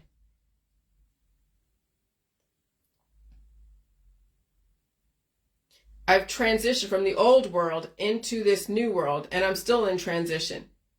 And I'm showing you there's no time frame to say how long you'll be sick or not sick. When that sickness comes on, and when it comes on aggressively, you might be down for weeks and weeks. That's what long COVID is. It's when your immune system gets triggered.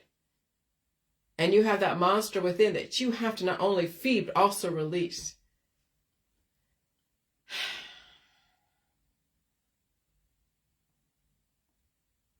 I don't know. We'll see. I mean, this whole thing with, I don't know. And again, I don't know what the person's gone through, but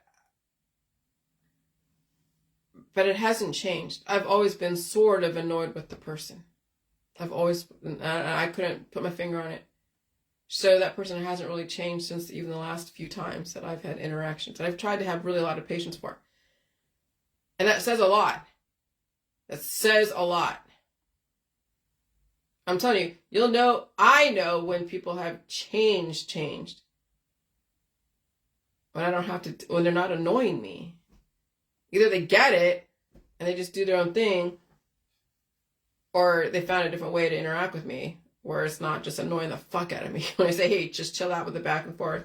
Oh, wait, hold on. Let me go and defend this. Then every word that I say becomes something that they have to go and defend, and then forget it. It's done. We're in resistance. You can't have that. I don't want that. They shouldn't have to deal with that. So anyways. Fuck, that was... Ugh, I hate when I have to do that. I'm not seeing that. Remember, self-analyzation. Self-analyze. So even though that whole situation was annoying, it clarified why it is that I'm pretty much saying I'm not dealing with back and forth and anyone worshiping or trying to say what they're, I mean, it's great when Audrey says that, yeah, I've been feeling the same. I've been having the hives, been having this and dealing with that. And we're seeing this and doing, yeah. Thank you for that confirmation. I appreciate that. Okay? I like hearing, and she doesn't go on and on and on about everything and doing this and then just keep going and keep going and keep going and keep going. Okay? That's the thing. It's the symptoms that I want focused on. I say things on here just to say, okay, these are things going on. But in reality, what's my biggest focus is knowing that you can handle the symptoms and how bad they can be, and you can still survive them. That's what I'm most interested in hearing is how bad are the symptoms? Because I want to hear what symptoms people are dealing with. Or if they're dealing with the same ones that I'm dealing with. I already know what the government's doing. I already know a lot of stuff. I already know what all these weird things are going on. It's just giving people warnings here and there. Hey. But whatever. So the reality is not everyone can handle revisiting all the trauma. Okay? But I want to tell you that I can handle revisiting trauma. And I've taken a lot of time off to do that. And so you hope they don't die, they don't suffer, and then you hope they die suddenly because you don't want them to suffer, right? I don't want anyone to die, but when you're in climate change and we're at the end times, that's what's supposed to happen, and you can't stop it. And since people don't want to change and they expect to die anyways, you hope they die doing what they love to do, and you hope they don't have too much pain, because remember, they've always taken away pain and suffering whenever their body tried to evolve and change and release. And so it's actually scary to work for the government in this environment because you won't be allowed to be as sick as you need to be. You go beyond a certain threshold, they're going to treat it. Or you lose your job. So that's the thing. That's why I was like, okay, I'm done hearing this person. Because I know they work for the government. They've said it. That's what they have a government job. Yeah. Okay. Right now, after I've released all my demons, could I work for the government now working from home? Probably working from home, potentially. I don't have any kids. I don't have any animals. And I've been through some major sickness. But again, I don't know if I'd want to work for the government because there could be a higher frequency shift that will cause me to be sick even more so. Would I be as sick? Well, whenever the climate shifts, because it's happening so often now, it's like almost every couple weeks. That's what's going on. Every couple weeks. When you're sick and you're just like, oh, I got, shoulder pain, I'm fatigued, I'm this and that. You really think the government's going to want someone that's sick all the time? That's the thing. Sick days. How many sick days do people get in what is it? How many sick days do people get in government jobs? 80 hours of paid sick days a year. That's in Ohio. 80 hours. So that's like 2 weeks. That's like vacation. 2 weeks. 2 weeks a year. In Ohio. 2 weeks a year. You'd have to know, well, yeah, that's 2 weeks, but I was sick for about a month. And if you had a lot more predisposed issues, you might have more than 80 hours of sick time that you would need to take.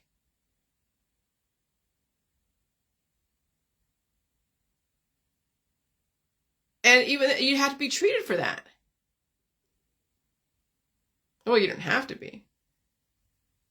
But see, that's the thing, is who knows people what's lurking within the hearts of men and what's lurking in their immune system. The whole J world of where I'm coming from.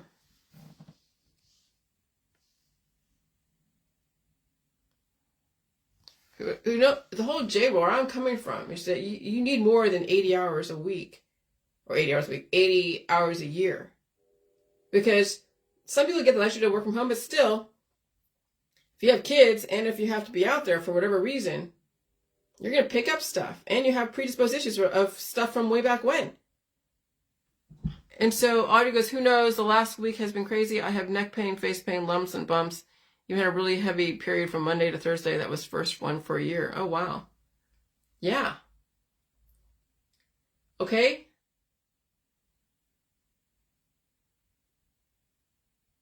So I think I want more of I want more of the authenticity. If you're going to contribute, it's just, yeah, maybe, I don't know. But Jillian, you got to have patience with people and where the position they're in. Why do you keep deleting people? And because it's worship status. I don't like being worshipped. I'd rather her hate me and not like me and not do these things. I don't like, what's this? I'm not into that spirituality side. Now you're being really intolerant, Jillian, potentially. Because the love stuff, I can detect the that's probably what it is. I detect oxytocin. I detect oxytocin. And oxytocin has always been something that triggers me. Oxytocin. And some people use oxytocin even when they're not meaning to, they do. And it comes off in how they speak. It comes off in their interaction. It comes off in a lot of ways. And yeah, I have an issue with oxytocin.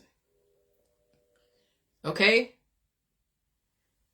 And people with oxytocin don't talk about, who are riddled with oxytocin, don't say anything about their pain and suffering.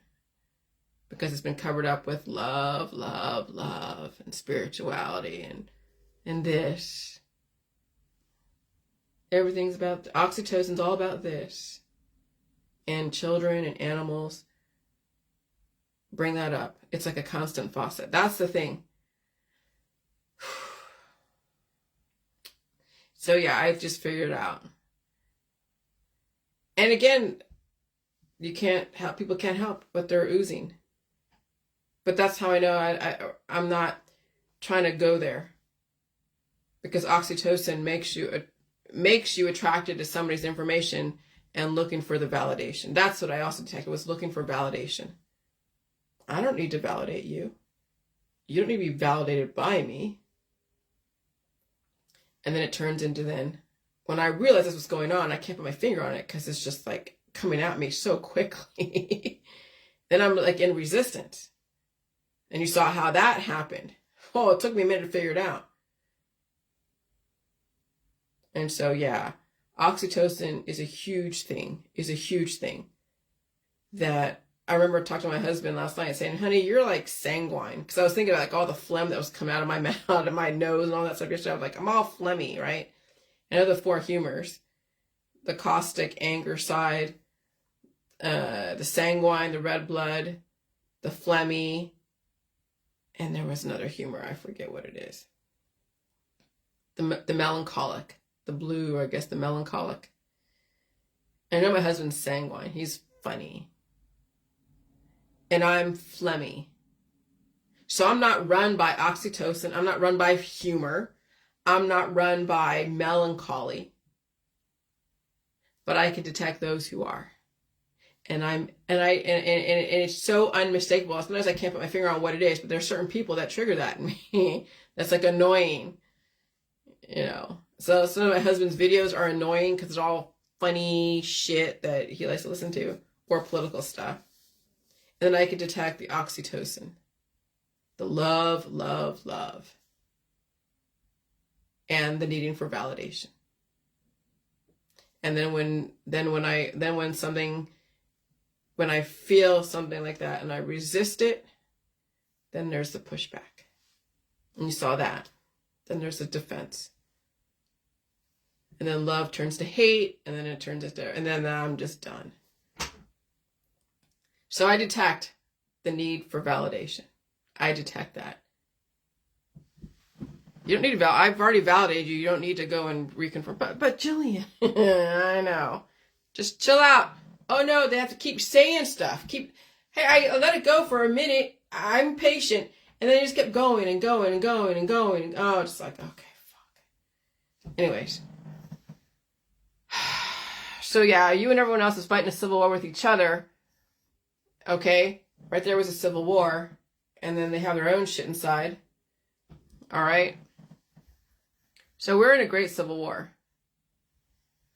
And of course, I guess I would say I'm Rosicrucian. I'm not a card-carrying Rosicrucian, but I do draw from all different spiritualities and belief systems and religions as far as this prophecy of the end times. So that's why I post so many different end times versions, because I don't want to be just stuck in one way or another. I want people to see all the different versions of the end times. And so there's, the Christian side of it, which is in this video of X marks the spot. They have Revelations, and there's a Nostradamus one, July 4th, 2024, when there's the NASA preparing for the internet for an apocalypse of a huge solar storm and hit 2025. Okay, there's that. And then there's another one here with, is it the Hebrews? I forget which one. Hebrews. Because we have Jehovah's Witnesses, we have Hebrews, we have Christianity, we have, I don't know, a lot of different end times perspectives. And so they're all valid. Okay, they're all valid. And the reason why I'm focusing on this, not only because of Ohio and all the things that are going on, as far as April 8th, but I feel the pain. I feel it going through my lymphatic system. I feel my armpits when they're leaking fluid. Okay? I get the hives. I haven't had a period at all since late summer, early fall of this last year. Okay? So I'm pretty much menopause. I have menopause. And cysts and sisters, same thing. Grey's Anatomy, I've been watching that. And so the thing with triggering the Hayflick limit is you have to revisit everything you've ever treated. Okay? And you can't treat it anymore. So yeah, when you're getting surgeries and you're using remedies and all the other stuff, and some of you have put out there that you're recommending remedies to friends and family, and you're looking for validation from me, and you've never said, well, maybe I shouldn't have recommended that iodine to somebody. Maybe I shouldn't have recommended all those holistic remedies to people. And then you're looking for validation from me, like I'm supporting you in whatever you did or have done. But some people have never really said, hey, maybe I shouldn't have recommended those holistic remedies to people. And that's the thing, is if you're going to get validation from me, I would love for you to say, hey, maybe I shouldn't have been part of the health and wellness world. Maybe I shouldn't have been so resistant against pain and suffering. Maybe I shouldn't, you know what I mean? And that's the thing. Yeah. So whenever you're feeling stuff, as far as all the different pain and suffering and the different things that go through your lymphatic system and all the colony forming units, that's everything you've ever done to yourself in the health and wellness world, and in the remedies and the surgeries, and even being around mixed company. It's not just staying away from people and staying home and staying safe. It's also revisiting everything you ever done to yourself in the holistic industry. So I know people haven't like made it yet because I haven't seen them even revisit that, even say, hey, maybe I shouldn't have. Maybe I shouldn't have been involved in recommending these things to other people. I haven't seen that. And yeah. And so, yeah, you know, that's why I'm saying some people are too far gone. They have treated themselves to such an extent that they don't want to revisit the past. And so they're living off of fumes right now. Good for you. Good for them. Good for you. But there's no validation for me. You know, I don't follow people for a reason. If I don't interact with you so much on your page, so much, it's not like you have to go and try to get validation. I mean, I don't know. And there's no right way to say how to interact with anyone out there. So, especially with Facebook Lives, just let me fucking speak.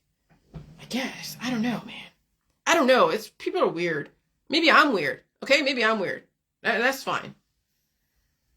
And so, yeah. So all the treatments you ever received, ever, will have to come back as far as the whatever it is that you've been treated for. That's the thing with my dog. She had to revisit that trauma of not only the growth, but then also the treatment. That's why she had those fucking holes in her belly. Because they were drilling into those cysts or whatever it was. And when you've been under the knife that many times or under the drill that many times, oh God. Yeah, there's no fucking way. I mean, there could be, but that would suck to be in that situation. And she didn't have the means to save herself, and I was trying to save her, and there's no way that was going to happen. None of us, any of us, were equipped to deal with that situation. Even the vet isn't equipped because all they can do is just treat and then say hospice or put down.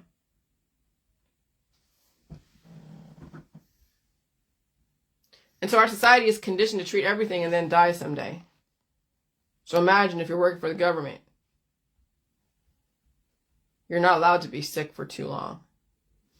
Oh yeah, they understand well-being, but it's got to be within the holistic and the medical world, because you can't be sick for longer than 2 weeks at a time. I mean, you might get 80 hours of sick days based upon whatever it is you earned.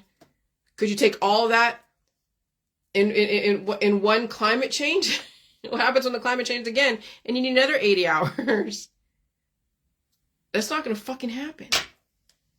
That's what I'm saying. When you're working for anyone, especially the government or any institution, again, my husband can take off a week if he needs to. We could afford him to take off a week if he had to. Anything more than that, well, and that already, but he's already pretty strong. He can handle a lot of stuff. He has. So, but me, what I've been having to deal with the last 3 years, holy shit, no. All right, I already went through the whole cash is not king.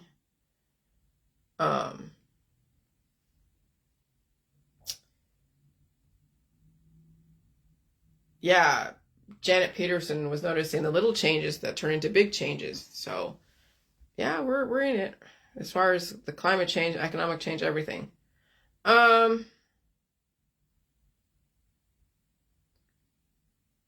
Yeah, the reason why I can't get monetized.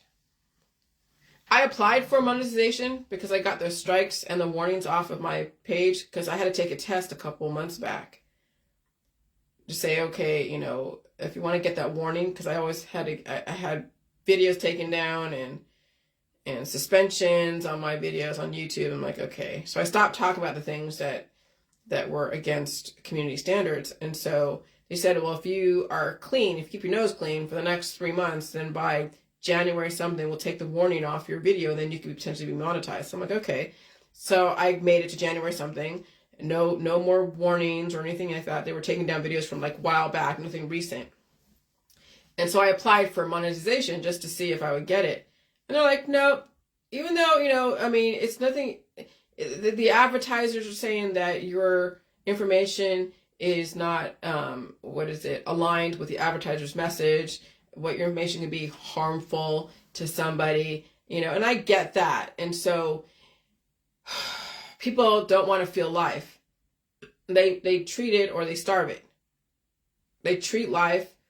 What do you mean by treat it? Because that could be a double. That could be like, what does that mean? Well, they try to suspend, like, stop it from replicating, or they starve it. They're on food mitigation diets. And so to embrace life and the release process is against everything in the medical holistic system, because when you release, it's painful. So the only way you can release is going through something like an FDA approved protocol or a surgery, same thing. And embracing life and the release process without treating it is, and saying that, you don't have to die someday is pretty shocking. It's not anything in line with any advertiser. There is no advertiser out there that's going to embrace life and the release process. It's all FDA approved ways to pass away as painless as possible. Okay? And so, which is why I do not fit into the alternative conspiracy community, because they are advertiser friendly. They have something to sell you. Another FDA approved protocol for rest and peace, which is also why both mainstream and alternative communities are advertiser friendly, because both are two sides of the same coin. Now, some would say that they were taken off of YouTube because they were too controversial, but they have a huge following, and they're selling something to people for protection, whether it's an FDA-approved protocol, like an IVR, MECTIN, or some kind of radiation suit. And they're selling tickets to events to go and try to stop climate change? And so both sides are making a lot of money off their taglines and marketing schemes. You can only make money in a society that wants you to push a specific agenda. So what do? I work for my husband. If you're surviving on your audience and the conspiracy community, you sold out. If you're actually deriving a paycheck from your conspiracy community, you played into the business model of depopulation. Congratulations. Even the anti-V people. And they're all galvanizing and hanging out together. They're all part of the politics. Oh yeah, vote for this guy because he's going to save you from who knows what. Or someone like a Joe Rogan making millions and billions of dollars over there at Spotify. For what? For the fear. Play into the right wing versus the left wing. Yeah, it's all part of the depopulation agenda. But hey, they're making money, so you can't tell them anything. And they have a following, and their following doesn't understand anything except to take sides, so whatever. So you are a successful businessman. Congratulations. You galvanize people to give up their body, mind, and spirit for you. You became the very thing you resisted against. You see, I have no warnings, no strikes against me.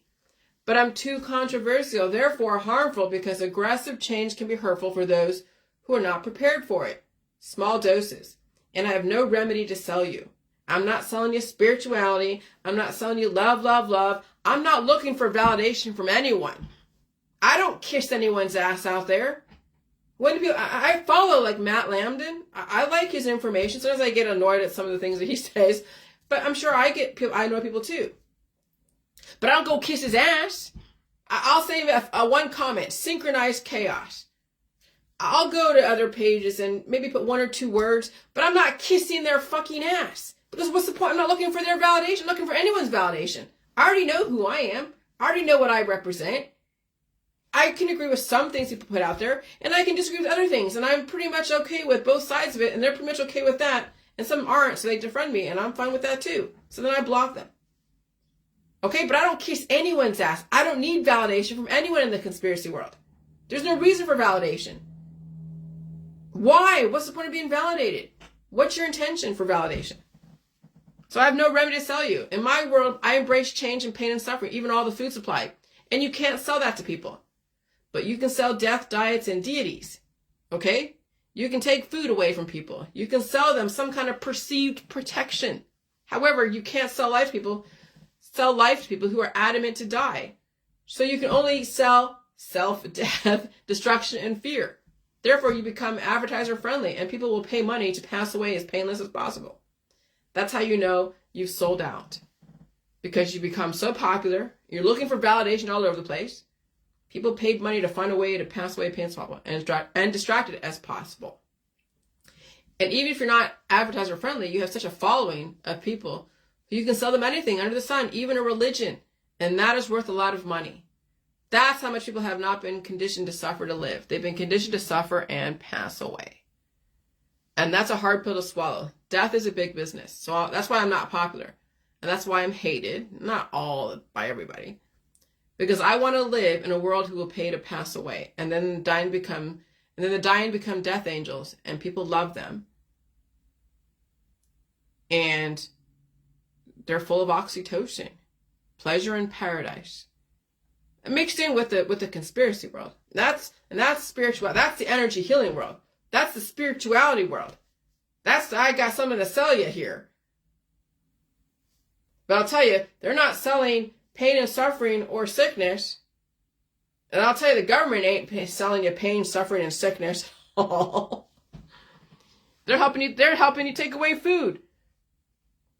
But they justify it. Hey, you can't handle it. So the system is not ready for me. I'm only palatable in small doses. And I get it. Advertisers are not ready to embrace this info. Okay, so again, I'd rather be hated than loved and worshipped. See, that's the thing about it. Jillian, you chase away your supporters. Yeah, when they're full of oxytocin. I can tell when someone is just looking for that validation. I can tell. I do it to some people sometimes. Sometimes I'll have this burst of love. And then I'll go into like my Bing. And I'll develop something really pretty.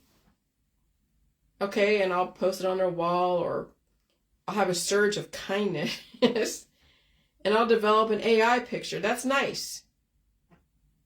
Okay?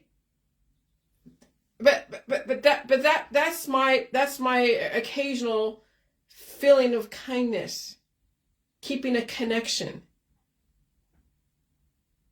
I don't go this back and forth and get mired into then stuff because I know what happens when you, and that's what people do, and I understand that because that's part of the release process is. But I don't want to be that I don't want to go down those roads.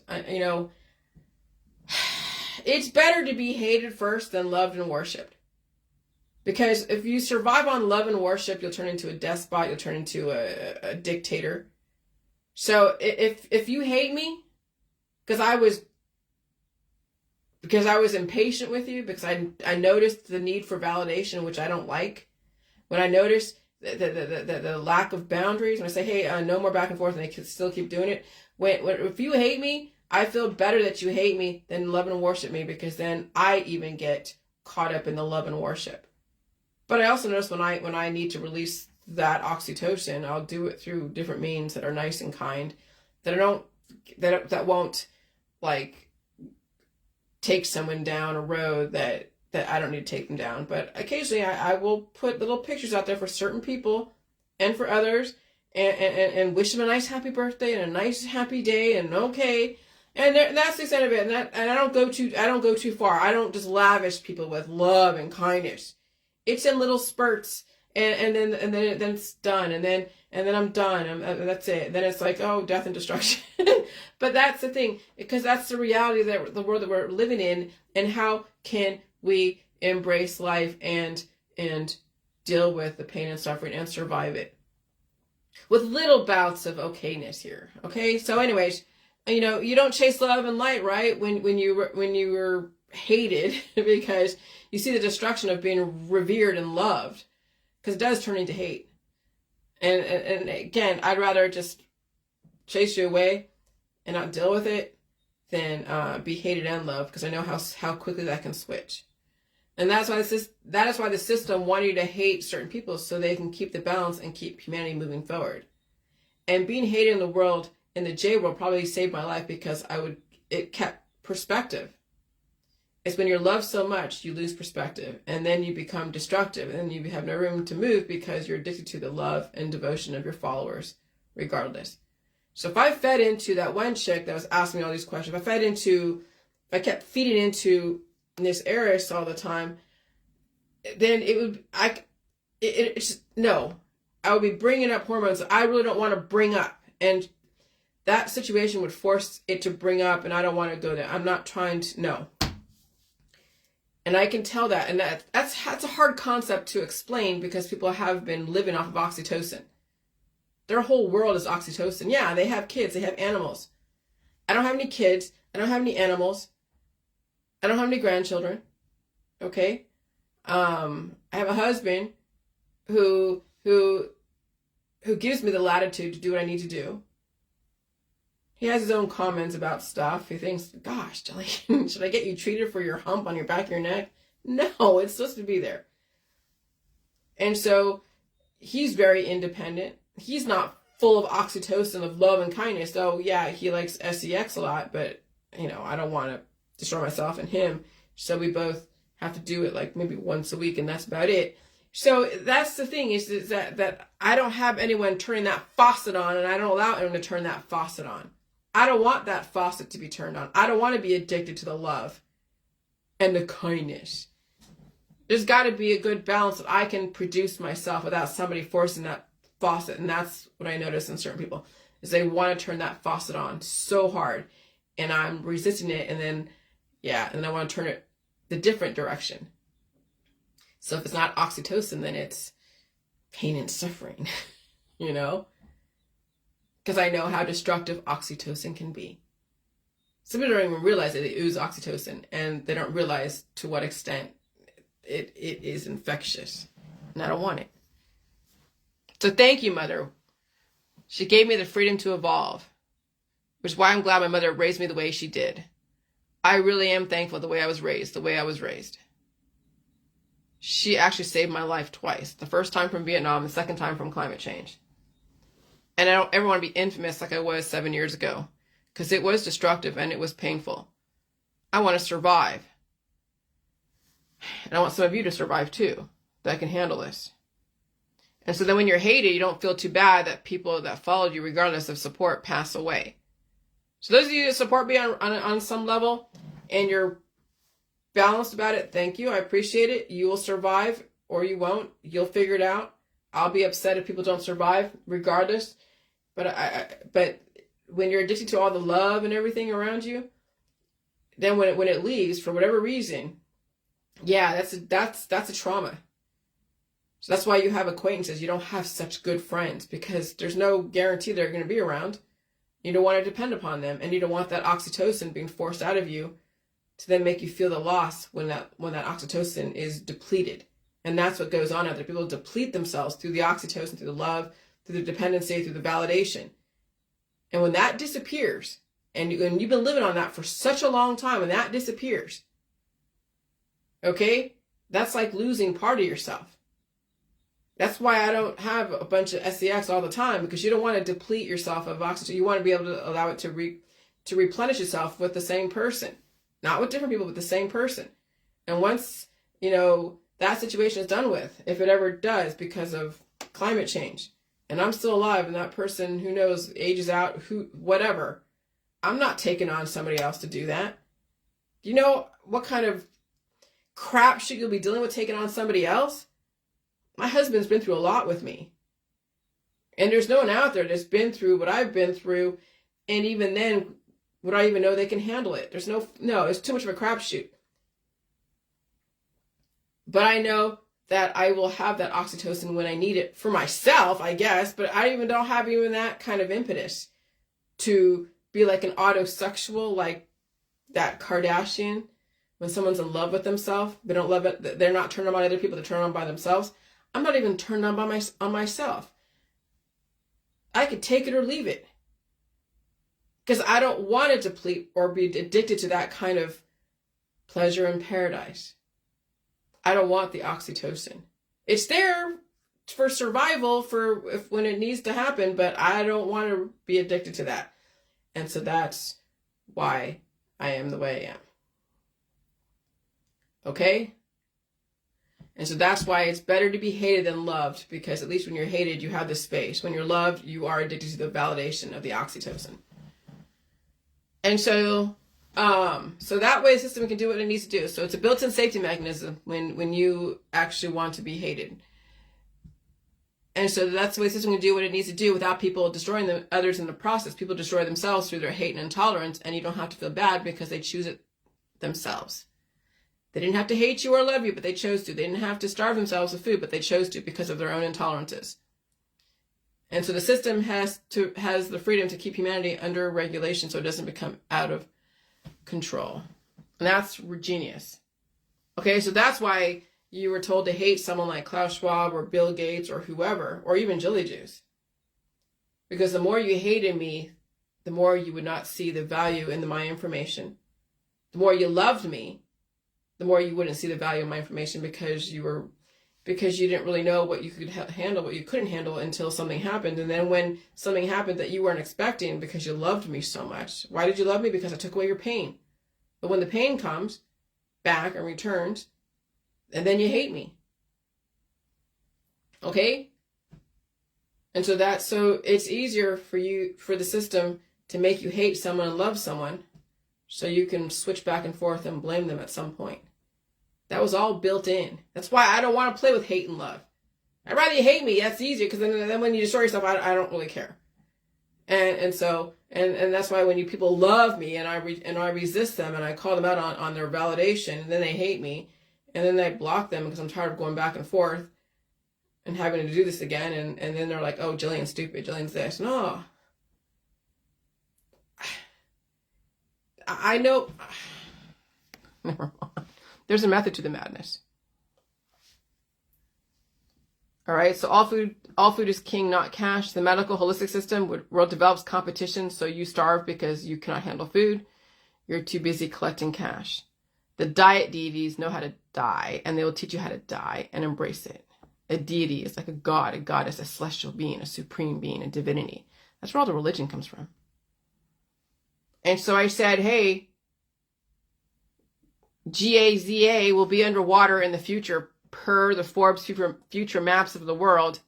Pay attention to your own backyard. You must save yourself. Defending strangers or worshiping strangers is Tavistock brainwashing. When you cannot define yourself, you start defending strangers, defining strangers, and worshiping them, and then die suddenly. Misery likes company. So what is the role of the Jilly Juice world and myself? I'm not to be loved or even really hated. We are to share information that we can handle the pain and suffering. And when we do, and we have, and we don't mind sharing it, that's great. But again, I don't need anyone to validate themselves through me. I don't need to validate anyone else. I don't want you to worship me, and I don't want to worship you. I don't want the faucet of hate or love turned on in me. Just represent. And if I haven't really interacted with you, really, then it means probably you just stay in your lane. Don't force interaction if I haven't really interacted with you. Unless you're willing to say, hey, yeah, okay. Or I don't know. Read the room. And I can't tell you how to read the room. You go, and if you don't read the room correctly and someone corrects you in their world, well, take notice. Don't resist. People do. So I block and delete. Bye.